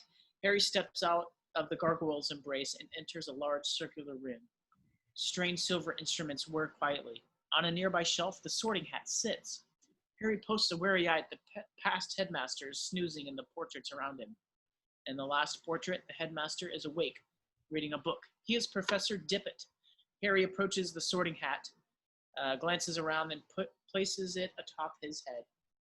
Be in your bonnet, Potter. Well, you see, I was wondering... If I put you in the right house. Yes, you were particularly difficult to place, but I stand by what I said last year. You would have done well in Slytherin. Harry strips the hat off, tosses it back onto the shelf. You're wrong. The hat sits motionless, silent. Hearing a gagging sound, Harry wheels, finds an old decrepit bird, fox, sitting on a golden perch. It wobbles, then bursts into flames. As Dumbledore enters, Harry looks horror-struck. Professor, your bird... I couldn't do anything. He just caught fire. About time, too. He's been looking dreadful for days. Pity you had to see him on a burning day. He's really very handsome most of the time. Fox is a phoenix, Harry. Phoenixes burst into flame when it is time for them to die and are reborn from the ashes. Harry looks to the floor. The ashes swirl. A baby fox pokes out his wrinkled head, blinking through the dust. Fascinating creatures, phoenixes. They can carry immensely heavy loads. Their tears have healing powers, and they make highly faithful pets. Just then, Hagrid, still clutching the dead rooster, bursts through the door. It wasn't Harry, Professor Dumbledore. Hagrid. I was talking to him just before that kid was found. It couldn't have been him. Hagrid. I'll swear to it in front of the Ministry of Magic. Hagrid, I do not think that Harry has attacked anyone. Oh, right. We'll wait outside then. As Hagrid exits, Harry looks hopefully at Dumbledore. You don't think it was me, Professor? No, Harry, but I must ask you. Is there anything you'd like to tell me? Anything at all? Dumbledore waits. Harry debates. Finally. No, Professor. Nothing. Exterior Hogwarts Castle day. Students drift into the snow with their trunks, heading home for the holiday. As Harry, Ron, and Hermione appear, Ernie and a few others cast wary glances. Make way for the heir of Slytherin, seriously evil wizard coming through. Ron grins, amused, then sees Harry. Anything but. Oh, come on, Harry. Fred's just having a laugh. He's the only one. Okay, so half the school thinks you're nipping off to the Chamber of Secrets every night. Who cares? Maybe they're right. Harry? I didn't know I could speak Parseltongue. What else don't I know about myself? Maybe you can do something, even something horrible, and not know you did it. You don't believe that, Harry. I know you don't. And if it makes you feel better, I just heard Malfoy's staying over for holiday, too. Why would that make anyone feel better? Because in a few days, the Polyjuice Potion will be ready. In a few days, we may truly know who is the heir of Slytherin. Interior Great Hall night. The Christmas feast. The hall glimmers grandly as snowflakes tumble from the ceiling. Harry and Ron sit with Hermione. Everything's set. We just need a bit of who you're changing into. Crabbe and Goyle. And we also need to make sure that the real Crabbe and Goyle can't bust in on us while we're interrogating Malfoy. Oh. Hermione holds up a pair of small cakes. I've got it all worked out. I filled these with a simple sleeping draught. Simple, but powerful. Ron glances at Malfoy, Crabbe, and Goyle, who presently are eating everything in front of him. You know how greedy Crabbe and Goyle are. They won't leave the Christmas feast until every last drop of trifle is gone. Now, once they're asleep, hide them in a broom cupboard and pull out a few of their hairs. And whose hair are you whipping out? I've already got mine. He removes a small vial. Inside is a tiny hair. Millicent Bulstrode. She's in Slytherin. I got this all for robes. All right, then. I'm going to check on the Polyjuice Potion. Hermione points to the cakes in front of her. Remember, just make sure Crabbe and Goyle find these. Hermione exits. Ron looks at Harry. Have you ever heard of a plan where so many things could go wrong? Interior entrance hall night. A bit later, Harry and Ron, lurking behind a suit of armor, watch Crabbe and Goyle exit the Great Hall. Goyle spies the cakes instantly, perched on the end of one of the banisters. Grabbing them, he reluctantly surrenders one to Crabbe, and in unison they stuff them into their mouths. They pause, look at each other, and keel flat onto their backs. Harry and Ron dash out, drag Crabbe and Goyle across the floor and into a cupboard. Interior, girls' bathroom night. Hermione, wearing a Slytherin robe, hovers over a smoking cauldron. Harry and Ron enter. Did you get it? Harry and Ron hold up their hands, and each a tuft of hair. Hermione points to a pair of Slytherin robes. I sneaked those out of the laundry. Harry and Ron nod, glance at the cauldron. The potion resembles a thick, dark, bubbling mud. I'm sure I've done everything right. It looks like the book said it should. Once we've drunk it, we'll have exactly 1 hour before we change back into ourselves. Now what? We separate it into 3 glasses and add the hairs. Harry and Ron grimace. Close up, the potion being poured into 3 glasses, camera pulls back. Harry and Ron have changed into the Slytherin robes. All 3 raise their glasses, drop the hairs. The potion turns shades of yellow, brown, and khaki. Ugh, essence of Crabbe. They nod, drink. Ron swallows grimly, doubles over. I think I'm going to be sick. He runs into a stall. Harry looks sick, steps to a cracked mirror. Hermione pauses, looks worried. Something's wrong. Inside the stall, Ron bends over the toilet, watches his reflection morph into Crabbe. In the cracked mirror, Harry watches his face contort into the thick features of Goyle. Hermione looks at her arm. Patches of fur begin to spread across her wrist and hand. Terrified, she runs into a stall. Ron emerges from his stall, a dead ringer for Crabbe. Harry? Ron? Bloody hell. We still sound like ourselves. You need to sound more like Crabbe. Bloody hell. Lower. Bloody hell. Less intelligent. Bloody hell. Excellent. Hey, where's Hermione? I don't think I'm going. You go on without me. Hermione, you okay? Just go. You're wasting time. Exterior marble staircase. Night. Harry and Ron hurry down the staircase. Don't swing your arms like that. Crabbe holds them sort of stiff. Harry goes a bit more Neanderthal. Yeah, that's better. Gloomy corridor, dungeons, night. Harry and Ron move quickly when footsteps sound. Seconds later, Percy appears at the end of the corridor. What are you doing here? Percy squints, confused by Ron's voice. Harry elbows Ron, who clears his throat and speaks in a lower voice. What are you doing here? I happen to be a prefect. You, on the other hand, have no business wandering the corridors at night. It's not safe these days. Harry and Ron nod, afraid to speak. Percy squints again. What are your names again? Crab, Goyle, where have you been? Peeking out the Great Hall all this time? Draco is walking towards them, glances witheringly at Percy. And what are you doing here, Weasley? Mind your attitude, Malfoy. You want to show a little bit more respect to a school prefect. Come on, boys. Weasley thinks he's going to catch Slytherin's ass single-handed. Percy steams. Draco sneers, walks off with Harry and Ron.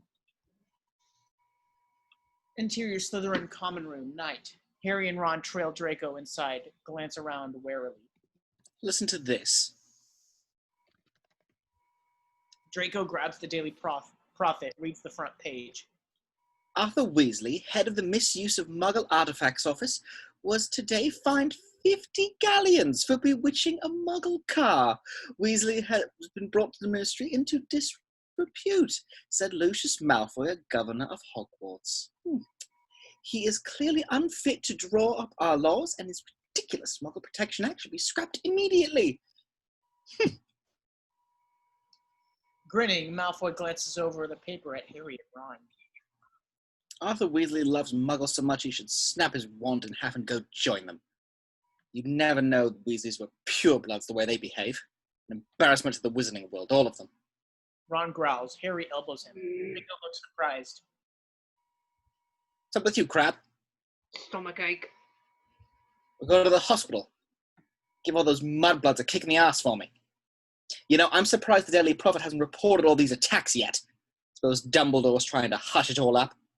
He'll be sacked if he doesn't stop soon. Father always said Dumbledore's the worst thing to ever happen to this place. You're wrong. What? Did you say I was wrong? You think there's someone here that's worse than Dumbledore? Ron stiffens, worried. Harry thinks. Then, Harry Potter? Go on, Goyle. You're absolutely right. Saint Potter. He's another one with no proper wizard feeling, or he wouldn't go around with that mudblood Granger. People actually think he's the heir of Slytherin. Harry and Ron exchange a glance. Harry leans closer to Draco. Then you must have some idea who's behind it all. You know I haven't, Goyle. How many times do I have to tell you? My father did say this much. It's been 50 years since the chamber's been opened. He wouldn't tell me who opened it, only that they were expelled. I know this. Last time the Chamber of Secrets was opened, a mudblood died. It's only a matter of time before one of them is killed this time. As for me, I hope it's Granger. As Malfoy grins, Ron's fist rises when Harry stops him. What's the matter with you two? You're acting very odd. Who? Harry turns, sees Ron staring wide-eyed. Harry's scar is beginning to surface the skin of Goyle's thick forehead, and Crabbe's hair is turning red. They both jump to their feet, dashing out of the room. Hey, where are you going? Interior entrance hall, night. As Harry and Ron race toward the stairs, the broom closet bursts open and a woozy Crabbe and Goyle stagger out. They freeze, watch themselves run up the staircase. Interior second floor corridor, night. Harry and Ron sprint toward the desecrated wall, their bodies metamorphosing, until finally as they hit the door. Interior girls' bathroom, night. They are fully themselves once more. That was close. Hermione, come out. We've got loads to tell you. Go away! As Harry and Ron exchange a puzzled glance, Moaning Myrtle spirals into view, looking disturbingly happy. Oh, wait till you see. It's awful. The stall's lock slides back. The door opens slowly. Do you remember me telling you the Polyjuice Potion was only for human transformations? Even in shadow, they can see. Hermione's face is covered in fur. Her eyes yellow and pointed ears poke through her hair. It was cat hair I plucked off of Millicent Bolster's robe. Look at my face. Look at your tail. Interior hospital wing day. Staggering under the weight of the library books in their arms, Harry and Ron make their way to Hermione's bed, which is covered in books. Oh, good. Put those anywhere. They look. There is no anywhere, so they just drop them. Madam Pins asked that we relay a message to you, Hermione. She'd appreciate it if you'd leave a few books for the rest of the school. I've got to keep up, haven't I? Just then, Hermione's tail twitches into view. Is that thing ever going away? Any day now, according to Madame Pomfrey. I'm just thankful I've stopped coughing up hairballs. We all are, believe me. Now, what about the Chamber of Secrets? Any new leads? Nothing. And it hasn't gotten any better. I mean, is anyone speaking to you? Neville asked to borrow a tube worm and potions yesterday. I suppose that's something. Ron takes a get well card from under Hermione's pillow. To Miss Granger, wishing you a speedy recovery from your concerned teacher, Gilderoy Lockhart. You sleep with this under your pillow. Of course not. I don't know how that got there.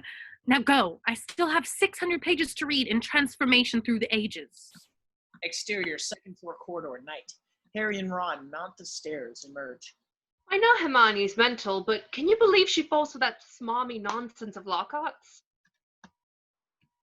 They stop, look down. A great flood of water streams from the girls' bathroom.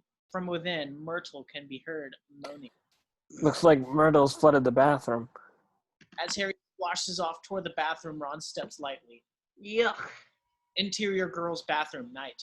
Huge, racking moans echo off the dreary tile. All the taps are running, streaming like tiny waterfalls. As Harry and Ron step to the last cubicle, Myrtle spins accusingly. Come to throw something else at me. Why would I throw something at you? Don't ask me. Here I am, minding my own business, and someone thinks it's funny to throw a book at me. But it can't hurt if someone throws something at you. I mean, it'd just go right through you, wouldn't it? Oh, sure. Let's all throw books at Myrtle because she can't feel it. 10 points if you can get it through her stomach. 50 points if it goes through her head. Who threw it at you anyway? I don't know. I didn't see them. I was just sitting in the U-Bend thinking about death, and it fell through the top of my head. Harry sees a small black book on the floor, picks it up. 50 points if you can get it through her nose.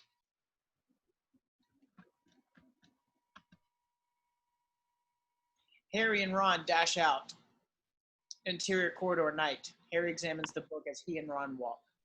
This is a diary, and it's old. The diary? It's old. And was most recently in a toilet, Harry. Harry starts to open it when Ron grabs his hand.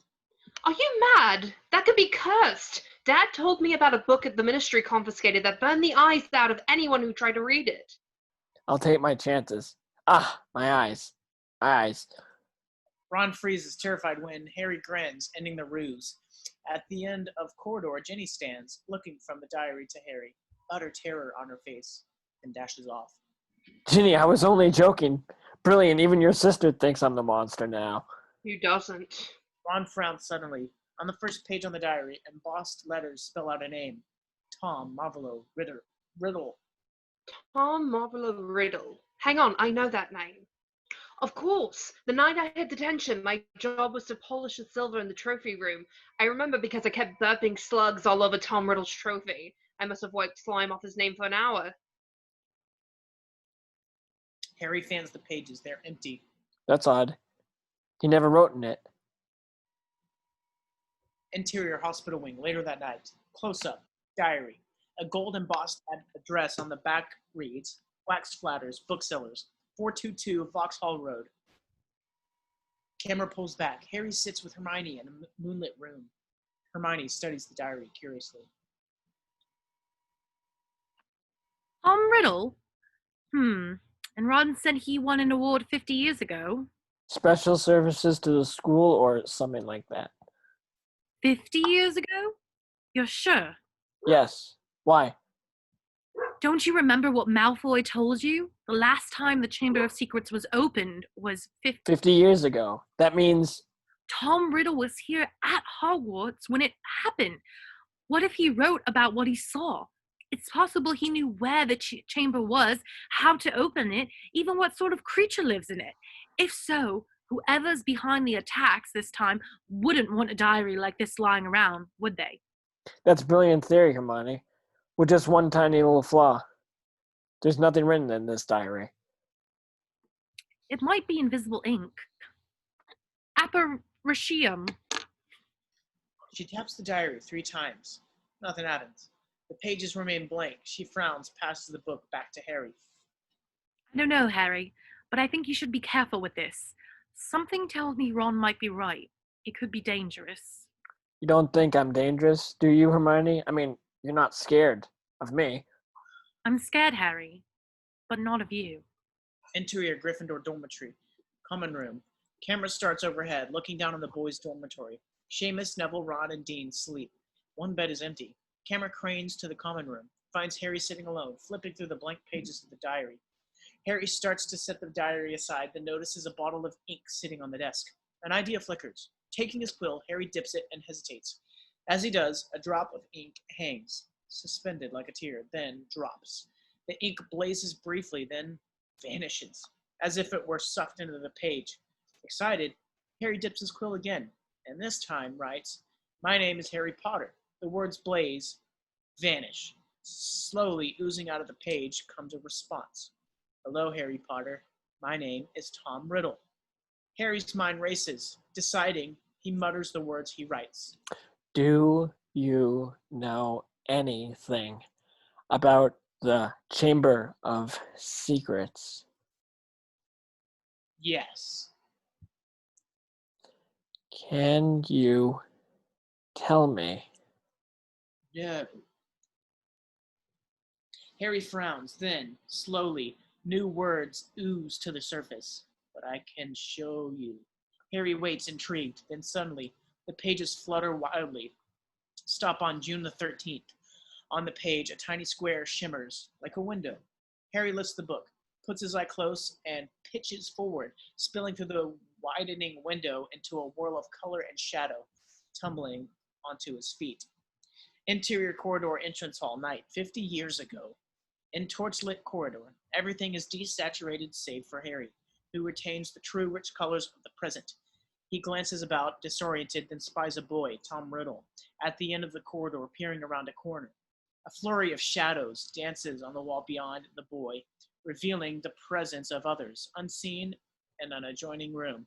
As Harry advances, low voices emanate from those shadows. As he reaches the boy, Harry speaks in a whisper. Excuse me, could you tell me where I am? Hello? The boy doesn't respond. Eyes stake to the activity in the adjoining room, which Harry sees is now the entrance hall. A group of elder witches and wizards, Hogwarts professors, talk amongst themselves, then abruptly go silent, make way for 2 young wizards, bearing a stretcher. Well, that's you, Colby, and that's Dumbledore. Riddle. The boy wheels and looks right through Harry. Harry turns, too. It's Dumbledore, 50 years younger. Professor Dumbledore? It's not wise to be wandering around this late, Tom. Yes, Professor. I suppose I just have to see for myself if... Riddle glances toward the young wizards, watches them carry the stretcher out of the hall, into the night. If the rumors were true. I'm afraid they are, Tom. About the school as well? They wouldn't really close Hogwarts, would they, Professor? Headmaster Dippet may have no choice, I'm afraid. Sir, if it all stopped, if the person responsible was caught... There's something you wish to tell me, Tom? No, sir. Nothing. Dumbledore studies Riddle for a moment. Very well, then. Hurry along. Dumbledore strikes directly past Harry, not seeing him. When he is gone, Riddle moves quickly toward the dungeon steps. Interior corridor, dungeons, night, moments later. Up ahead, a splinter of light leaks through a door. Riddle puts his eye to the crack. Inside, someone is speaking. Come on, Aragog. Gotta get you out of here. Come on now, in the books. As Riddle pushes the door clear, Harry sees a second, smaller room. Crouched by a box is a huge boy. Young Hagrid. A strange clicking comes from the box. Evening, Hagrid. Hagrid slams the door shut. I'm going to have to turn you in, Hagrid. I don't think you meant it to kill anyone. No, you can't. You don't understand. Hagrid, the dead girl's parents will be here tomorrow. The least Hogwarts can do is make sure the thing that killed their daughter is slaughtered. It wasn't him. Aragog never killed no one. Never. Monsters don't make good pets, Hagrid. Now, stand aside. Riddle draws his wand, blasts the closed door off its hinges, extinguishing the torches within. Harry gasps. A low-slung creature with a tangle of black legs, a gleam of many eyes, and a pair of razor-sharp pincers scuttles out of the shadows. As Riddle points his wand at it, Hagrid leaps. No! As they tumble to the floor, the entire room whirls off its axis, spinning, and Harry finds himself plummeting through color and shadow again, falling flat on his back to the floor of the Gryffindor common room, the ceiling above spinning slowly to a stop. Harry rises, dashes upstairs. Interior boys' dormitory night. Harry rushes to Ron, shakes him awake, whispering intensely. Ron. What's happened? It was Hagrid. It was Hagrid. Hagrid opened the Chamber of Secrets 50 years ago. Exterior, Hogwarts, establishing shot day. Camera soars high over the castle as below students hurry to their classes. Finally, it finds exterior, interior, Hogwarts grounds day later. Harry, Ron, and Hermione walking together across the grounds. It can't be Hagrid. It just can't be. We don't even know this Riddle. He sounds like a dirty, rotten snitch to me. The monster had killed someone, Ron. What would any of us have done? Look, Hagrid's our friend. Why don't we just go ask him about it? Well, that'd be a cheerful visit. Hello, Hagrid. Tell us, have you been setting anything mad and Harry loose in the castle lately? Mad and Harry? Wouldn't be talking about me now, would you? Trio wheels. Spots Hagrid grinning at them. They instantly look guilty. No! Hagrid looks at them curiously. Harry nods to the strange canister in his hand. What's that you've got, Hagrid? Flesh-eating slug repellent. For the mandrakes, you know. According to Professor Sprout, they still got a bit of growing up to do. But once their acne clears up, we'll be able to chop them up, stew them, and get those people in the hospital unpetrified. Till then, you three best watch yourselves, all right? They nod, watch Hagrid lope away. Just then, Neville comes running up. He looks pale with fright. Hurry, I don't know who did it, but you better come. Interior Gryffindor Tower dormitory day. Harry's space is a disaster. Trunk rifled, drawers flung open, bedclothes strewn on the floor. It had to be a Gryffindor. Nobody else knows our password. Unless it wasn't a student. Well, whoever it was, they were looking for something. And they found it. Tom Riddle's diary is gone. Exterior Hogwarts grounds day. Students stream into the Quidditch stadium. Interior marble staircase day. Harry, dressed in his Quidditch robes, dashes down the staircase with Ron and Hermione. Down below, Ron spies Ginny. Hey, Ginny, going to the match? Ginny looks up startled, then shakes her head and exits. I tell you, she gets weirder and weirder by the day.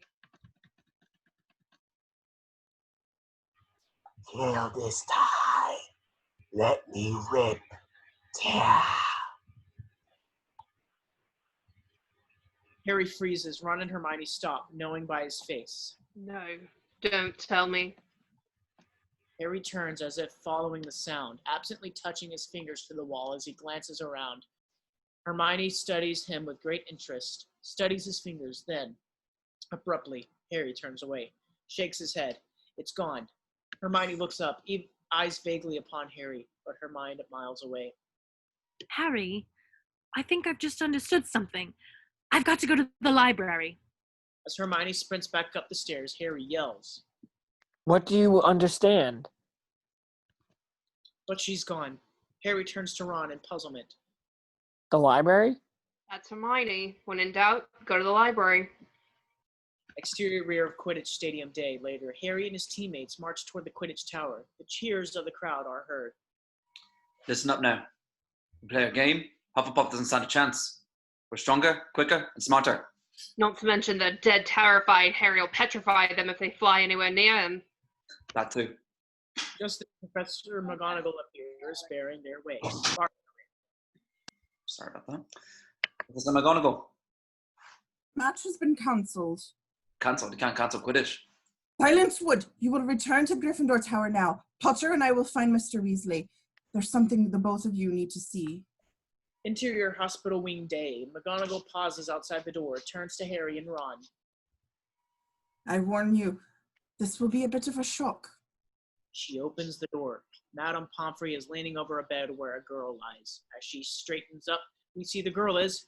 Hermione! She was found near the library, along with this. Does it mean anything to either of you? She holds up a small circular mirror. Harry shakes his head. McGonagall nods gravely, leads them out. As they go, the camera drifts to Hermione's hand. Clenched tight in her stiff knuckles, barely visible, is piece of paper. Interior Gryffindor common room, night. McGonagall reads from a parchment to the somber Gryffindors. All students will return to their house common rooms by 6 o'clock the evening. You will be escorted to each lesson by a teacher. No exceptions. I should tell you all of this. Unless the culprit behind these attacks is caught, it is likely the school will be closed. McGonagall turns, exits. Instantly, as one, the students begin to talk amongst themselves. Neville speaks up. Haven't any of the teachers noticed that the Slytherins are all safe? Isn't it obvious all the stuff's coming from Slytherin? The heir of Slytherin, the monster of Slytherin? Why don't they just chuck out all the Slytherins out? They can't close Hogwarts. Where'd we all go? I don't care what anyone says. As long as Dumbledore's here, Hogwarts will be here. Harry whispers to Ron. We've got to talk to Hagrid, Ron. I can't believe it's him. But if he did set the monster loose last time, even by accident, he'll know how to get inside the Chamber of Secrets, and that's a start. You heard McGonagall. We're not allowed to leave the tower except for class. I think it's time to get my dad's old cloak out again. Interior tower dormitory, night. Close up, a door opens. A hand reaches in, takes the invisibility cloak. Camera pulls back, reveals Ron and Harry.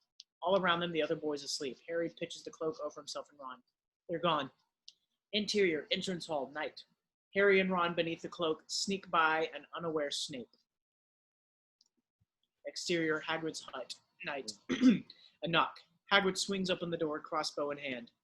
Who's there? Harry and Ron drop the cloak. Hagrid lowers the crossbow. Interior, Hagrid's hut, night. Thing.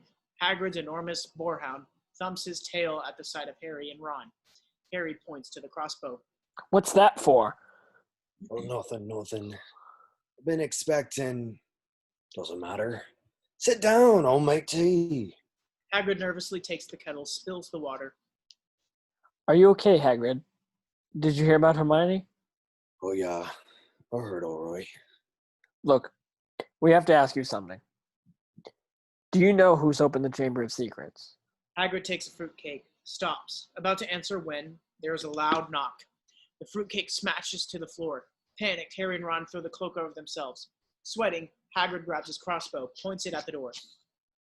Come in. The door opens, a grim Dumbledore enters, followed by a portly man in a pinstripe suit and bowler, Cornelius Fudge. Good evening, Hagrid. Dad's boss, Cornelius Fudge, the Minister of Magic. Harry elbows Ron to shut him up. Bad business, Hagrid. Very bad business. Had to come. 4 attacks on Muggleborns. Things have gone far enough. Ministry's got to act. We never... No, I never, Professor Dumbledore, sir. I want it understood, Cornelius, that Hagrid has my full confidence. Look, Albus, Hagrid's record is against him. I've got to take him. Take me? Where? Not Azkaban prison. For a short stretch only. Not a punishment, Hagrid, more a precaution. If someone else is caught, you'll be released with a full apology. Just then, there is a sharp rap on the door. As Dumbledore opens it, Harry slumps. It's Lucius Malfoy. Ah, oh, to hear Fudge. Good. What are you doing here? Get out of my house. My dear man, please believe me. I have no pleasure at all in being inside your house. I simply called at the school and was told the headmaster would be here. And what exactly did you want with me, Lucius? Dreadful thing, Dumbledore. But the governors feel it's time for you to step aside. This is an order of suspension. You'll find all 12 signatures on it. I'm afraid we feel you're losing your touch. What with all these attacks, there will be no Muggleborns left at Hogwarts. And we all know what an awful loss that Malfoy hands Fudge an official roll of parchment. Now see here, Lucius. Dumbledore suspended. No. Last thing we want right now.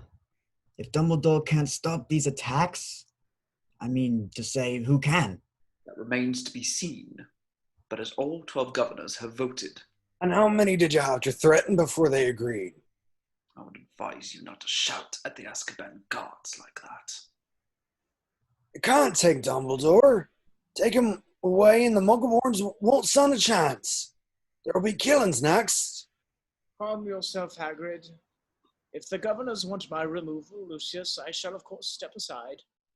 However, you will find that I will only truly have left this school when none here are loyal to me. You will also find that help will always be given at Hogwarts to those who ask for it. Dumbledore's eyes drift unmistakably to Harry. Admirable sentiments. We shall all miss your highly individual way of running things, Albus, and only hope your successor will manage to prevent any more killings.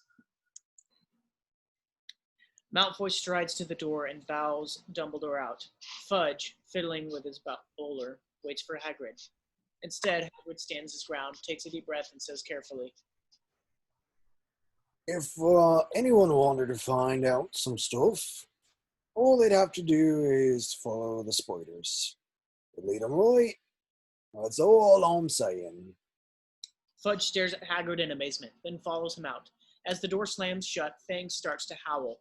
Scratching at the closed door, Harry and Ron emerge from the cloak. Hagrid's right. With Dumbledore gone, there'll be an attack a day. Look.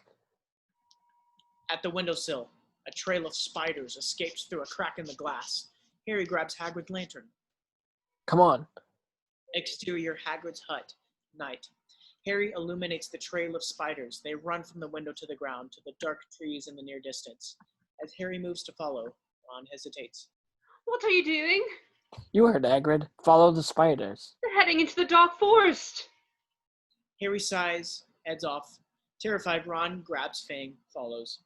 Why spiders? Why couldn't it be follow the butterflies? Exterior, dark forest night. Fang crashes through low-slung branches and sharp brambles as Harry follows. Ron gingerly picks his way, the jumps as Fang howls. Branches snap, a rumbling noise sounds, then silence. Harry spies something, points off screen. There's something moving out there. Something big. Just then, a blaze of light splinters the trees, blinding them. They start to flee when Ron stops. Harry! Harry, it's our car! Scratched and mud-smeared, with bits of earth and grass sprouting from its headlamps and hubcaps, the Ford Anglia looks half-animal. Ron circles it in wonder. It's been here all the time. Look at it. The forest has turned it wild. Harry nods, then glances back up the slope. Come on, we want to lose the trail. Exterior, spiders hollow. Night. Harry and Ron enter a hollow ribboned with shadows. Enormous trees tower over them, strewn with strands of white webbing. Ron steps on a strand, kicks it off queasily. Harry peers up ahead. At the far end of the hollow, the spiders stream toward a dark opening. As Harry and Ron approach the opening, a clicking sound emanates from within, echoing in the branches of the tall trees. Growing louder, Ron falters, glancing about nervously. I don't have a good feeling about this, Harry. Don't panic. As Harry steps to the mouth of the cavern, the air suddenly crackles with movement. Twigs snap. A huge shadow emerges, slowly engulfs Harry. He peers up. An ancient spider, Aragog, the size of a small elephant. As it advances, Harry and Ron back slowly away. Then its blind eyes catch the light and it stops as if listening. You do not come from the forest. Your hearts beat like men. Yes, we're friends of Hagrid's, and you're Aragog, aren't you? Hearing this, Aragog's head turns slightly. Hagrid has never sent men into a hollow before. He's in trouble. Up at school, there have been attacks. They think it's Hagrid. They think he's opened the Chamber of Secrets, like before. As Harry talks, Ron's eyes dart warily about. Then, Ron's point of view, a pair of long legs, spider's legs, curl slowly around the trunk of the tree to his left. Terrified, Ron nudges Harry, but Harry ignores him. That's a lie. Hagrid never opened the Chamber of Secrets. But if Hagrid's never... That means you're not the monster. The monster was born in the castle. I came from a distant land in the pocket of a traveler. Ron turns. Two crawling silhouettes inch forward, pause, waiting, watching. Harry. But if you're not the monster, what did kill that girl 50 years ago? We do not speak of it. It is an ancient creature we spiders fear above all others. But have you seen it? A scrabbling sound echoes above Ron. He glances up. Spider crouches on a branch above. I never saw any part but the cupboard in which Hagrid kept me. The girl was discovered in the bathroom. When I was accused, Hagrid brought me here. More scrabbling. Ron looks up. We pan up with him. See, spiders, and high and low branches dropping downward like paratroopers. Ron grabs Harry. What? Ron points. Harry looks, pales, turns slowly back to Aragog. Well, thank you. We'll just go. Go? I think not. My sons and daughters do not harm Hagrid on my command, but I cannot deny them fresh meat when it wanders so willingly into our midst. Goodbye, friend of Hagrid. Aragog turns, disappears into the shadows of the cavern. Can we panic now? Click, click, click.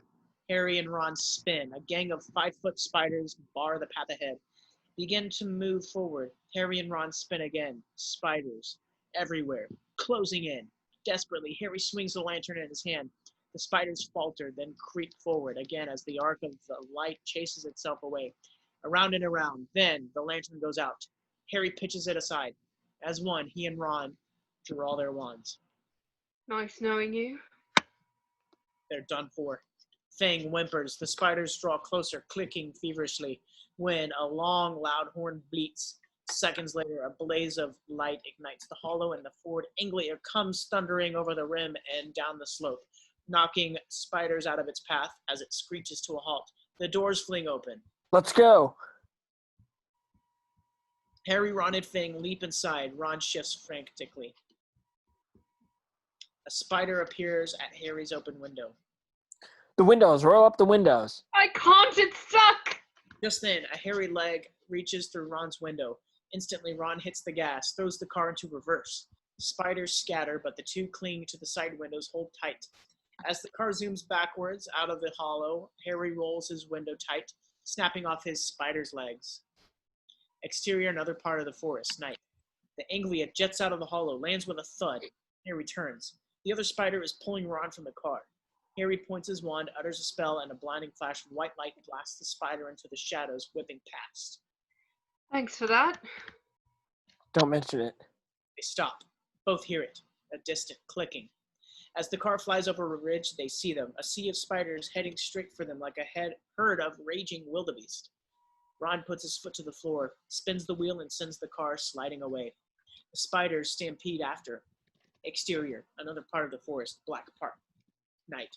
The Anglia slaloms through the forest, skimming past trees as the spiders charge after. Harry peers ahead, sees an area of fallen trees. There is an opening, one narrow escape route. That way. It's the only way out. Hurry, they're catching up. Ron jams the accelerator just as a giant acromantula drops in front of the escape route. Harry and Ron are as good as dead. Can you get us in the air? Flying gears jammed. The spiders behind draw closer. The acromantula waits ahead. Harry claps his hand over Ron's on the gear shift, pushing. The acromantula's pincers open, ready to kill, when the gear shift gives. The anglius wheels lift and the car flies over camera, leaving the furious spiders below. The car barely avoids the rearing acromantula, then sails over the trees. Exterior, Hagrid's hut, night. As they land, Fang bolts free. Harry and Ron exit to the car warily, then watch it turn and rumble back into the forest. Follow the spiders. Follow the spiders. If he ever gets out of Azkaban, I'll kill Hagrid. I mean, what was the point of sending us in there? What have we found out? We know one thing. Hagrid never opened the Chamber of Secrets. He was innocent. Interior, hospital wing day. Madame Pomfrey bars the door, frowns at Harry and Ron.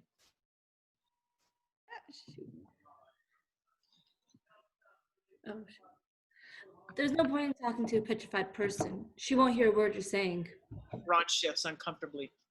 We know that, Madame Pomfrey. It's just, well, you see, we thought maybe we could be with her for a bit. She's our friend, you see, and even if she can't hear us, I mean, it can't hurt, can it? A glint of sympathy flickers in Pomfrey's eye. Very well then, but be quick about it. As she exits, the boys step to her bed. Absently, Ron picks up the circular mirror that lies on the nightstand, eyes Lockhart's get well card.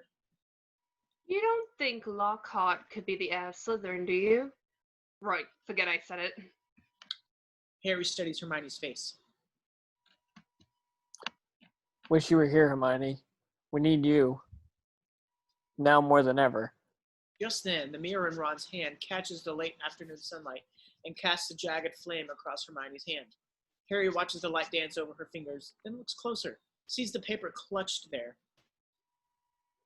Interior corridor, dusk later. Harry and Ron duck into an alcove, take out the crinkled paper, which, we see now, is torn from a library book. One of many fearsome beasts that roam our land, none is more deadly than the basilisk. Capable of living for hundreds of years, instant death awaits any who meet this giant serpent's eye. Spiders flee before it, and only crowning of the rooster can kill it. Ron, this is it. The monster in the Chamber of Secrets is a basilisk. That's why I can hear it speak. It's a snake. But it kills by looking people in the eye. Why is it no one's dead? Harry frowns, contemplating this, then catches he and Ron's reflection in the window opposite. He mutters softly. Because no one did look it in the eye. Not directly, at least. Colin saw it through his camera, Justin. Justin may have seen the basilisk through nearly headless Nick, but Nick got full blast of it because he's a ghost. He can't die again. And Hermione had the mirror.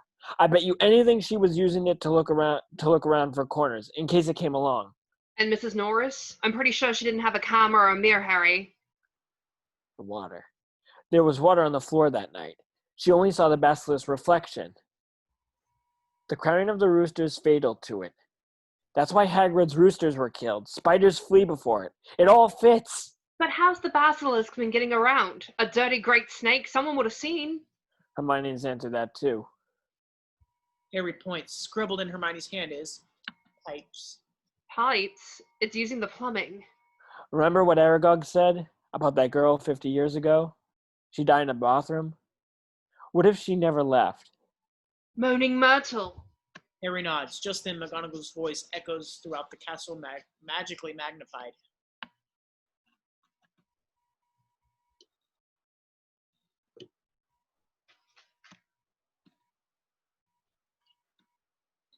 All students are to return to their house dormitories at once. All teachers to the second floor corridor immediately. Interior second floor corridor, dusk. McGonagall stands before the desecrated walls, surrounded by the rest of the staff. Harry and Ron creep up the stairwell. As you can see, the heir of Slytherin has left another message. Our worst fear has been realized. A student has been taken by the monster into the chamber itself. I'm afraid we shall have to send the student home.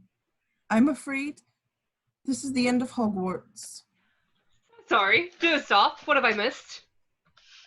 Just a man. A girl has been snatched by the monster. Lockhart, your moment has come at last. My moment? Weren't you saying just last night that you've known all along what the entrance to the Chamber of Secrets is? Did I? I don't recall. That settles it. We'll leave you to deal with the monster, Gilderoy. Your skills, after all, are legend.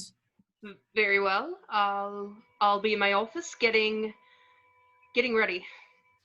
The rest of us should go and inform the students what has happened.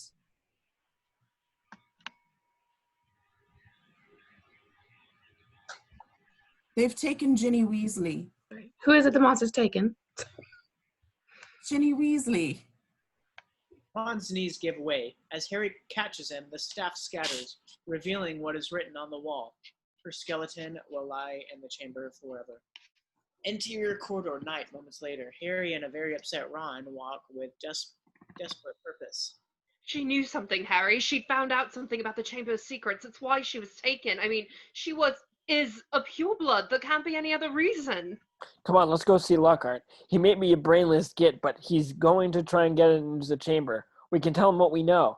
Harry, do you think there's any chance at all she's not, Harry glances over, studies Ron's tortured eyes. We'll find her, Ron. Ginny's going to be fine. Ron nods, smiles shakily, and looks away. Harry's face changes, looks troubled. Even he doesn't believe what he's just said. Interior Gilderoy Lockhart's office. Night. Harry and Ron dash inside. Professor, we've got some information for you. Harry and Ron stop dead. Lockhart's office is stripped to the shelves. 2 large trunks stand open. Are you going somewhere? Well, yes. Urgent call. Unavoidable. Got to go. What about my sister? Well, as to that, most unfortunate. No one regrets more than I. You're the defense against the dark arts teacher. You can't go now. I must say, when I took the job, nothing in the job description. You're running away? After all that stuff you did in your books? Books can be misleading. You wrote them. My dear boy, do use your common sense. My books wouldn't have sold half as well if people didn't think I'd done all those things. No one wants to read about some ugly old Armenian warlock, even if he did save a village from werewolves. He'd look dreadful on the front cover. No dress sense at all. You're a fraud. You've just been taking credit for what a load of other wizards have done. Harry. There was work involved. I had to track these people down and ask them exactly how they'd managed to do what they did. No, it's not all book signings and publicity photos. You want fame, you have to be prepared for a long, hard slog. Is there anything you can do? Yes, now that you mention it, I'm rather gifted with memory charms. Otherwise, you see, all those wizards would have gone blabbing and I'd never have sold another book. I'm afraid I'll have to do the same to you both, lest you do the same. Lockhart lifts his wand, but Harry is quicker. Expelliarmus.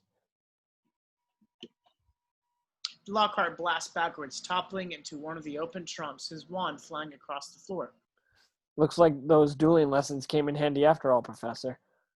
Interior girls' bathroom night. Lockhart walks ahead of Harry and Ron, their wands pointed at him. Moaning Myrtle floats above the cistern. Who's there? Oh. Hello, Harry. What do you want?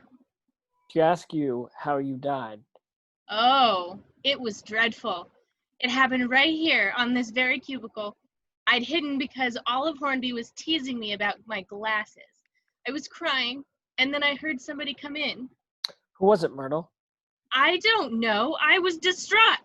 But they said something funny in a kind of made-up language, and I realized it was a boy speaking. So I unlocked the door to tell him to go away, and I died. Just like that. How? No idea. I just remember seeing a pair of great big yellow eyes over there. Myrtle points to the bank of sinks. Harry and Ron hurry over, examining the pipes below. The tile above, then, Harry sees it. Etched on one of the copper taps is a tiny snake. This is it. This is it, Ron. This is the entrance to the Chamber of Secrets. Say something, Harry. Say something in parcel tongue.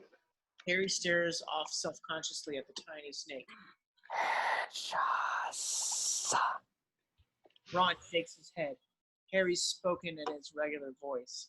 English. Harry concentrates harder this time, staring so intensely that the snake almost looks alive.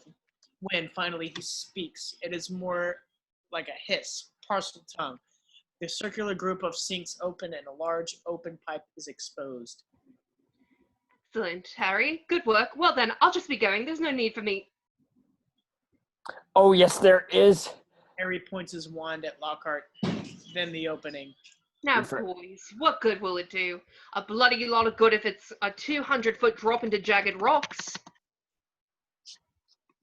Lockhart steps grimly to the dark, gaping hole. Ron gives him a shove, and he topples headfirst and out of sight. They wait. Finally. It's really quite filthy down here. All right, let's go. Oh, Harry, if you die down there, you're welcome to share my toilet.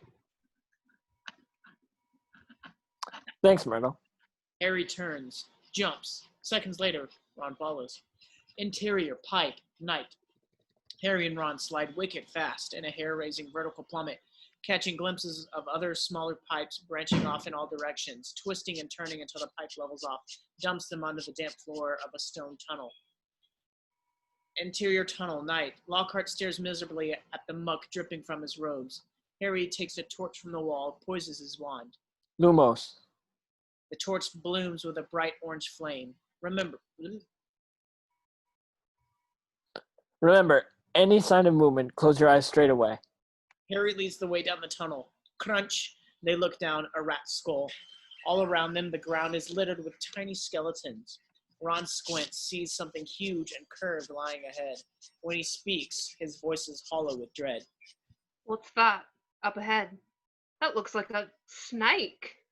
Terrified, Lockhart quickly hides his eyes. Maybe it's asleep. Ron draws his wand as they approach, squinting. Harry shines his light, revealing a gigantic coil of empty skin.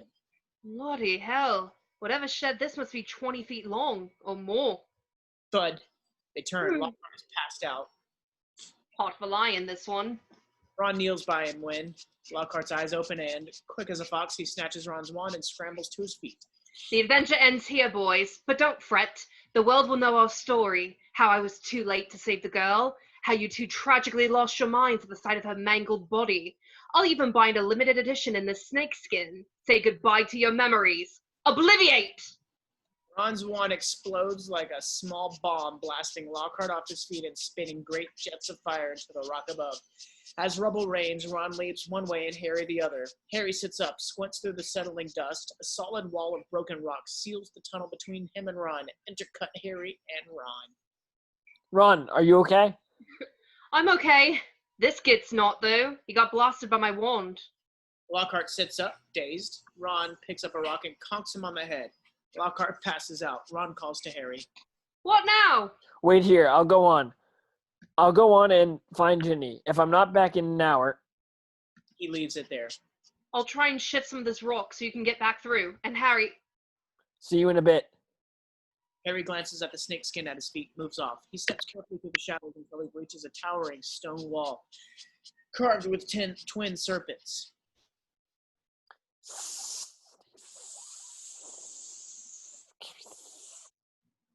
The serpents part and the giant wall slides open. Harry removes his wand and enters. Interior, Chamber of Secrets, night. A vast chamber stretches ahead. Along the path are rows of stone serpents. The serpents rest in pools of black water. Ahead is an enormous statue of Salazar Slytherin. Several feet in front of the statue, Ginny Weasley lies motionless. As Harry dashes and takes her into his arms, her head lolls to one side, cheeks white as marble. A pale hand clutches Tom Riddle's diary to her chest. Harry drops the torch, races to Ginny, places his wand on the floor, and kneels beside her. Bold italics indicate possible flashbacks. Ginny, please don't be dead. Ginny, wake up. Ginny, wake up. Wake up. Wake up. Wake up. She won't wake. Harry spins. Tom Riddle stands nearby. He is strangely blurred around the edges, as though Harry was looking at him through a misted window. Tom Riddle. What do you mean she won't wake? She's not... She's still alive, but only just. Are you a ghost? A memory, preserved in a diary for 50 years. Harry looks to the diary in Ginny's hand, then places his own hand on Ginny's arm. She's cold as ice. You gotta help me, Tom. There's a basilisk. It won't come until it's cold. Harry looks up, sees Riddle twirling a wand in his fingers. Give me my wand, Tom. You won't be needing it. Listen, we've got to go. We've got to save her. I'm afraid I can't do that, Harry. You see, as poor Ginny grows weaker, I grow stronger.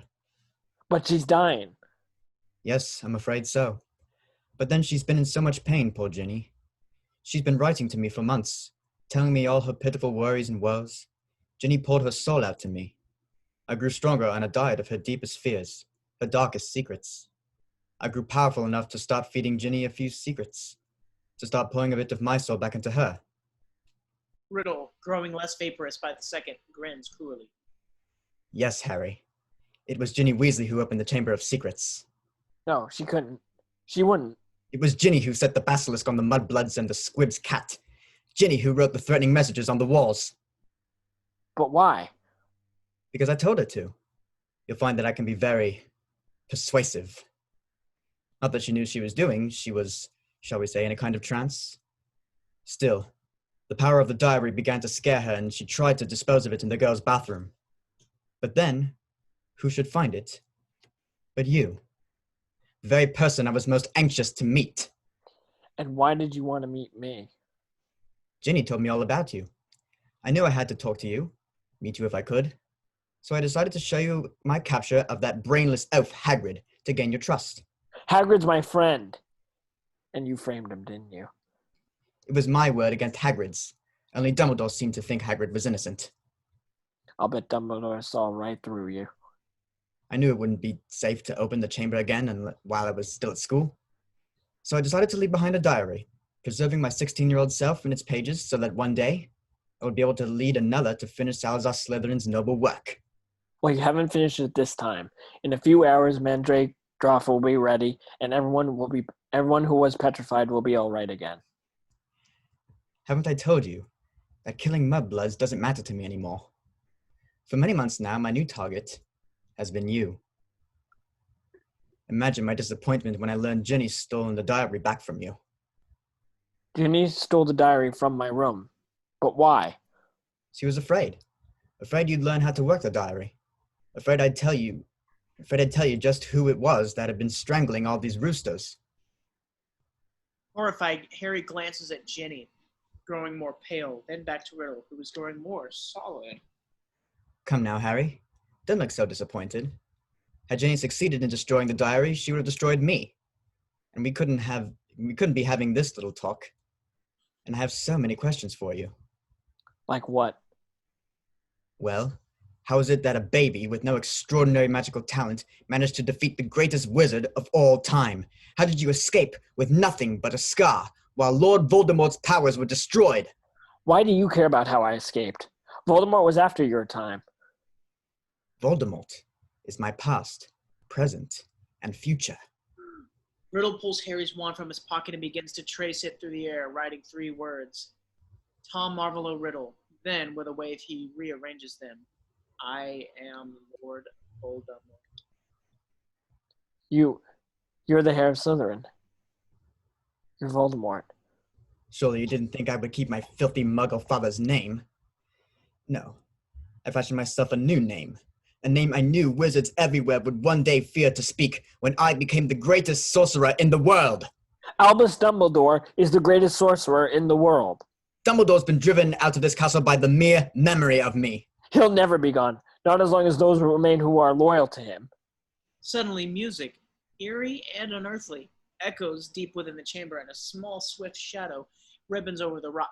Flying from above is Fox, the phoenix.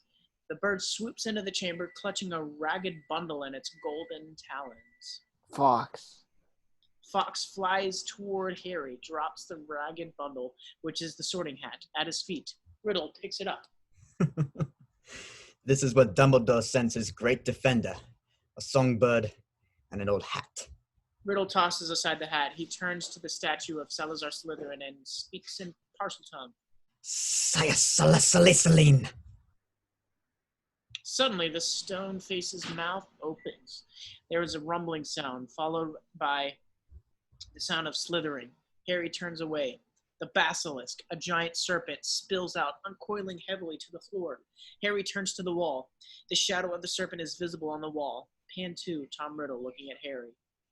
Let's match the powers of Lord Voldemort, heir of Salazar Slytherin, against the famous Harry Potter, shall we?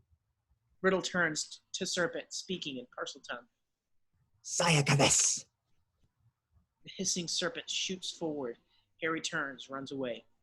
Parseltongue won't save you now, Potter. The basilisk only obeys me. Don't look into its eyes. Harry races along the stone path, but the giant serpent is faster. Harry trips, falls. The basilisk rises. Harry looks to the wall, sees the serpent about to strike. Suddenly, Fox screeches, soaring toward the basilisk and circling its blunt head, confusing it. The snake snaps furiously when Fox drops like a knife, driving its talons deep into the serpent's glittering eyes. As Harry watches the angry play of shadows on the wall, the basilisk roars, hissing in pain. Fox wings away, its talons dripping with blood, and Harry turns, looks. The basilisk's eyes are a blind, bloody mess. Fool. Think you're safe? Your bird may have blinded the basilisk, but it can still hear you. As Harry flees, the serpent thunders after, striking blindly as its whipping tail shatters a Slytherin statue. Harry dodges and ducks, then, seeing the snake about to strike again, leaps clear, stumbling toward a side tunnel. Interior Chamber of Secrets side tunnel, night. Harry races headlong into the shadows, then looks back, sees the snake eclipse the light at the far end of the tunnel, and slither quickly inside. Thinking, Harry ducks into an alcove, puts his hand over his mouth and waits, desperate to remain still and silent. The snake slides heavily by, then slows, turns back. The snake's head weaves inside, only inches from Harry's face. Harry trembles as the snake's head cocks to the side, then, finally, withdraws. Interior Chamber of Secrets night. Harry dashes back into the main chamber. Ginny looks frighteningly pale. Riddle grins cruelly, almost solid now. Yes, Potter. The process is nearly complete. In a few minutes, Ginny Weasley will be dead, and I will cease to be a memory. Lord Voldemort will return. Very much alive. Harry moves toward Ginny, then suddenly the basilisk shoots out of the tunnel, hissing directly in front of Harry. Trapped, Harry glances around, then, impulsively, leaps upward, begins to scale the statue of Salazar Slytherin. The serpent strikes madly, but Harry continues on, climbing boldly until he reaches the top. He turns, sees the sorting hat, sees what glitters within, the ruby handle of a sword. Harry wheels, sword in hand, and fends off the slashing serpent like St. George and the Dragon. In a mad rush of courage, he pitches himself onto the serpent, slides down its back, and rolls up, sword raised. Too tired to flee, Harry simply waits. The serpent rises and fangs bared, strikes. Marshalling every ounce of strength left to him, Harry drives the sword upward, deep into the roof of the serpent's mouth. It hisses in pain, thrashing madly as it drives a fang into Harry's arm. Harry clutches his arm in agony, stumbles back, and falls to the floor, watching as the serpent thrashes briefly, then goes still. Harry peers down and sees the fang that pierces his arm, the blood soaking slowly into his robe. As he yanks the fang free, Riddle steps forward, almost fully whole now. His eyes shine at the sight of Harry's wound. Remarkable, isn't it? How quickly the venom of the basilisk penetrates the body. If you have any final words, Potter, you best speak them now. I'd guess you'd have little more than a minute to live. Harry blinks heavily, watching as the skin of his forearm turns a troubling gray. So ends the famous Harry Potter, on his knees in the Chamber of Secrets, defeated at last by the Dark Lord he so unwisely challenged. You'll be back with your dear mudblood mother soon, Harry. As Riddle talks, Harry glances at Ginny, nearly white now, a small ghost, the only evidence of life, the trembling of a single finger. Harry studies the finger and what lies beneath it, Tom Riddle's diary. Harry begins to crawl toward her. Funny, isn't it? The damage a silly little book can do. Especially in the hands of a silly little girl. As Harry reaches Ginny, he places his hand on hers, then slips the diary free. What are you doing? No! Stop! Riddle's face creases in fear. He lunges forward, but Harry is too quick. Raising his hand high, he plunges the thing into the book. Instantly, black ink spurts from the pages. No! Riddle shrieks, writhing in pain. His body begins to wither instantly, growing blurry once more. As the ink runs off Harry's fingers to the floor, Riddle vanishes altogether. Harry sinks back then. Hears a faint moan. Ginny stirs, color booming in her cheeks as she sees Harry. She sobs. Harry, it was me, but I swear I didn't mean to. Riddle made me. He wrote to me, took me over. I didn't even know whose diary it was. I found it inside my cauldron the day we all went to Diagon Alley, and Harry, you're hurt. Ginny, you need to get yourself out. Follow the chamber. You'll find Ron. There is a rush of wings and Fox circles down, lays his head onto Harry's arm. You were brilliant, Fox. I just wasn't quick enough. Then Harry blinks, looks down. Thick, pearly tears are trickling down Fox's face and onto his arm. Almost instantly, his wound begins to heal itself. Of course. Dumbledore told me Phoenix tears have healing powers. It's all right, Jenny. It's over. It's just a memory. Interior tunnel night later, with Fox gliding gracefully around ahead of them, Harry and Ginny make their way back. Up ahead, shifting rock can be heard and a jagging fissure of light glimmers. Ron's face appears. Ginny! Ron wriggles through, rushes forward, and hugs Ginny. You're alive. I can't believe it. I'm going to be expelled. I just know it. Remind you of anyone? Where's Lockhart? Harry eyes Lockhart, sitting by himself, humming placidly. His memory charm backfired. Hasn't got a clue who he is. I keep having to stop him wandering off. He's a danger to himself. Hello. Odd sort of place this is, isn't it? Do you live here? No. Ron turns, raises his eyebrows at Harry. Harry looks upward. There is an opening, hundreds of feet up. Just then, Fox circles back, fluttering in front of Harry. What's with the bird? I think he's telling me he can take us out of here. Interior rocky tunnel night later. A curious gliding shadow ripples across the cavernous wall, and then Harry, Ron, Ginny, and Lockhart soar out of the darkness, linked hand in hand. Fox is flying them home. Amazing! This is just like magic! Interior Dumbledore's office day. Harry and Ron, covered in muck and slime, stand in Dumbledore's office. Fox perches on a pedestal behind Dumbledore, who sits at his desk examining the charred diary. He looks up, regarding Harry and Ron gravely. Ingenious. Simply ingenious. Of course, Tom Riddle was probably the most brilliant student Hogwarts has ever seen. I taught him myself 50 years ago. After he left, I would occasionally hear stories of his activities, dark rumors. But after a while, even the rumors stopped. When he finally resurfaced as Lord Voldemort, most people had completely forgotten the clever head boy he'd once been. I didn't know whose diary it was, sir. I swear. I found it inside my cauldron. The day we all went to Diagon Alley. Hearing this, Harry frowns in thought, recollecting. But I understand if, given all the trouble I've caused, if you... Wiser wizards than you have been hoodwinked by Lord Voldemort, Miss Weasley. No, I think you've endured enough. I would suggest a bit of bed rest, however. And perhaps a large mug of hot chocolate. I always find that cheers me up. Minerva, will you show Arthur and Molly up to the hospital wing? Certainly, Albus. As they exit, Harry and Ron watch them go. Mrs. Weasley's voice carries.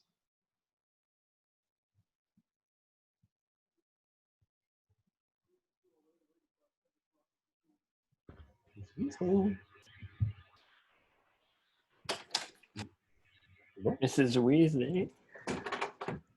I don't think she's here. She's here. Diary, I want back to you. Honestly, Ginny, what were you thinking? Haven't I always told you? Never trust anything I can think for itself if you can't see what's keeping its brains. Harry and Ron turn back, see Dumbledore regarding them gravely. You two realize, of course, that in the last few hours you have broken perhaps a dozen school rules. Yes, sir. and that there is sufficient evidence to expel you both. Yes, sir. Yes, sir. Therefore, it seems only fitting that you both receive special awards for services to the school. And let me see. Yes, I think 200 points apiece, which I believe should be more than enough to secure Gryffindor the House Cup. Thank you, sir. Now, Mr. Weasley, if you would, have an owl deliver these release papers to Azkaban. We need our gamekeeper back. Ron nods, takes the envelope, and exits. First, Harry, I want to thank you.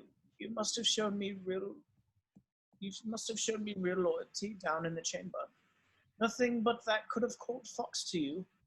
Secondly, I sense you're troubled by something. Am I right? It's just, you see, sir, I couldn't help noticing certain similarities between Tom Riddle and me. Can speak Parseltongue, Harry, because Lord Voldemort can speak Parseltongue. Unless I'm much mistaken, he transforms some of his own powers to you.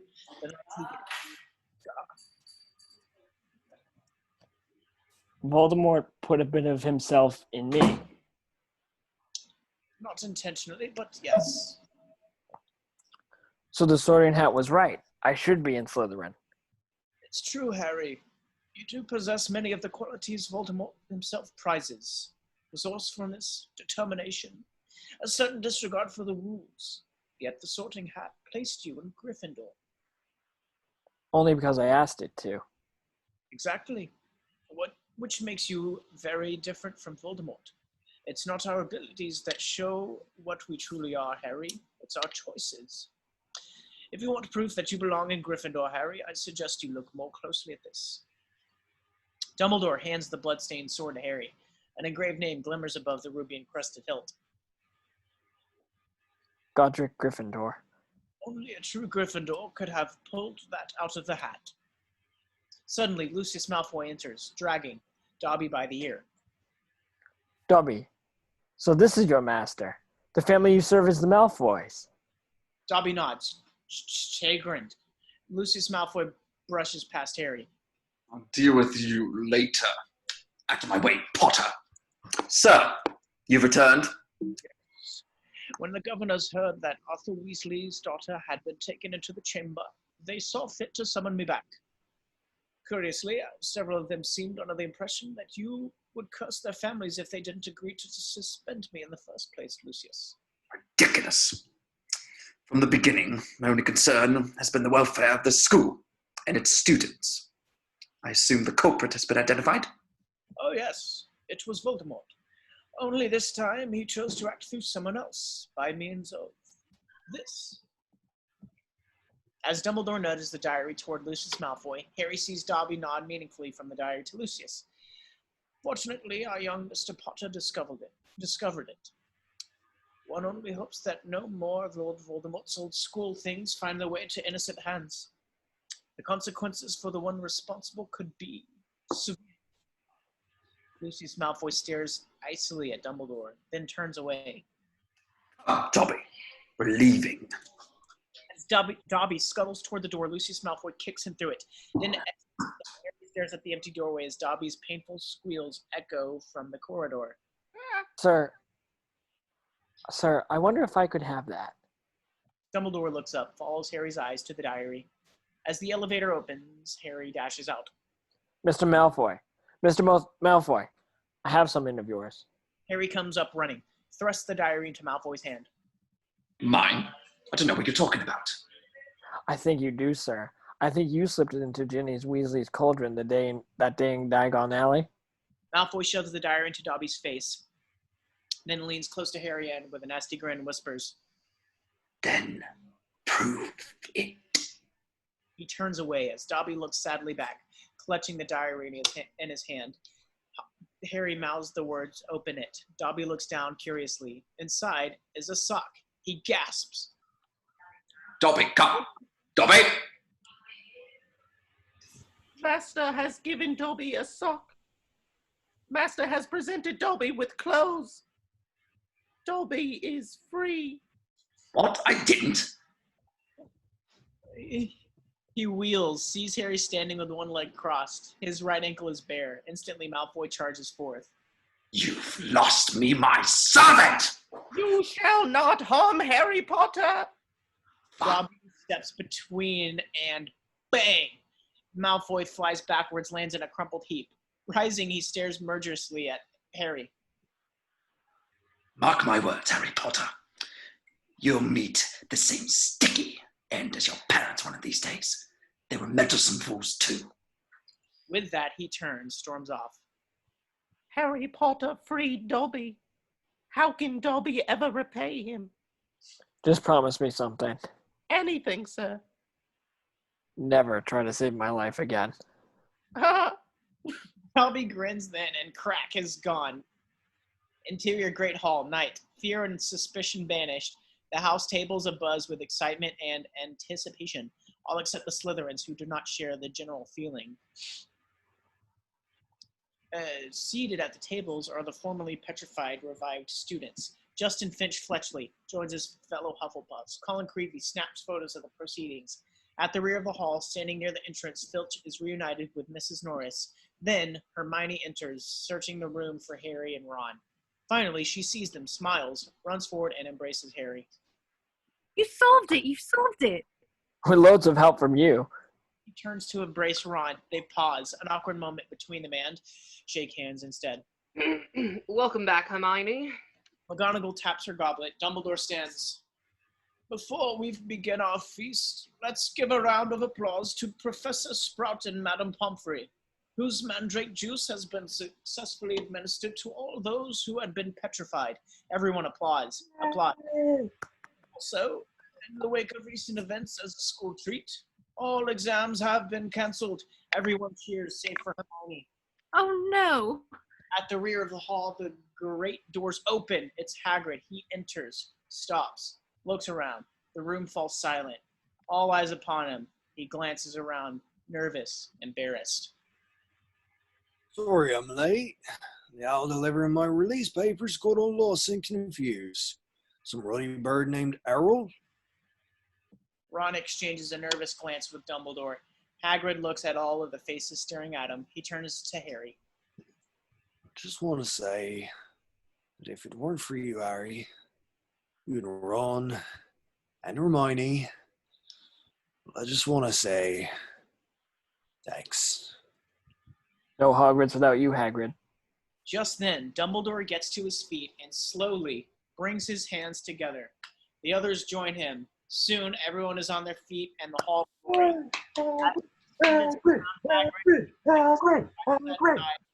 And camera pulls back through the window, leaving the celebration. We continue to crane back to a wide shot of Hogwarts, glittering gloriously in the night.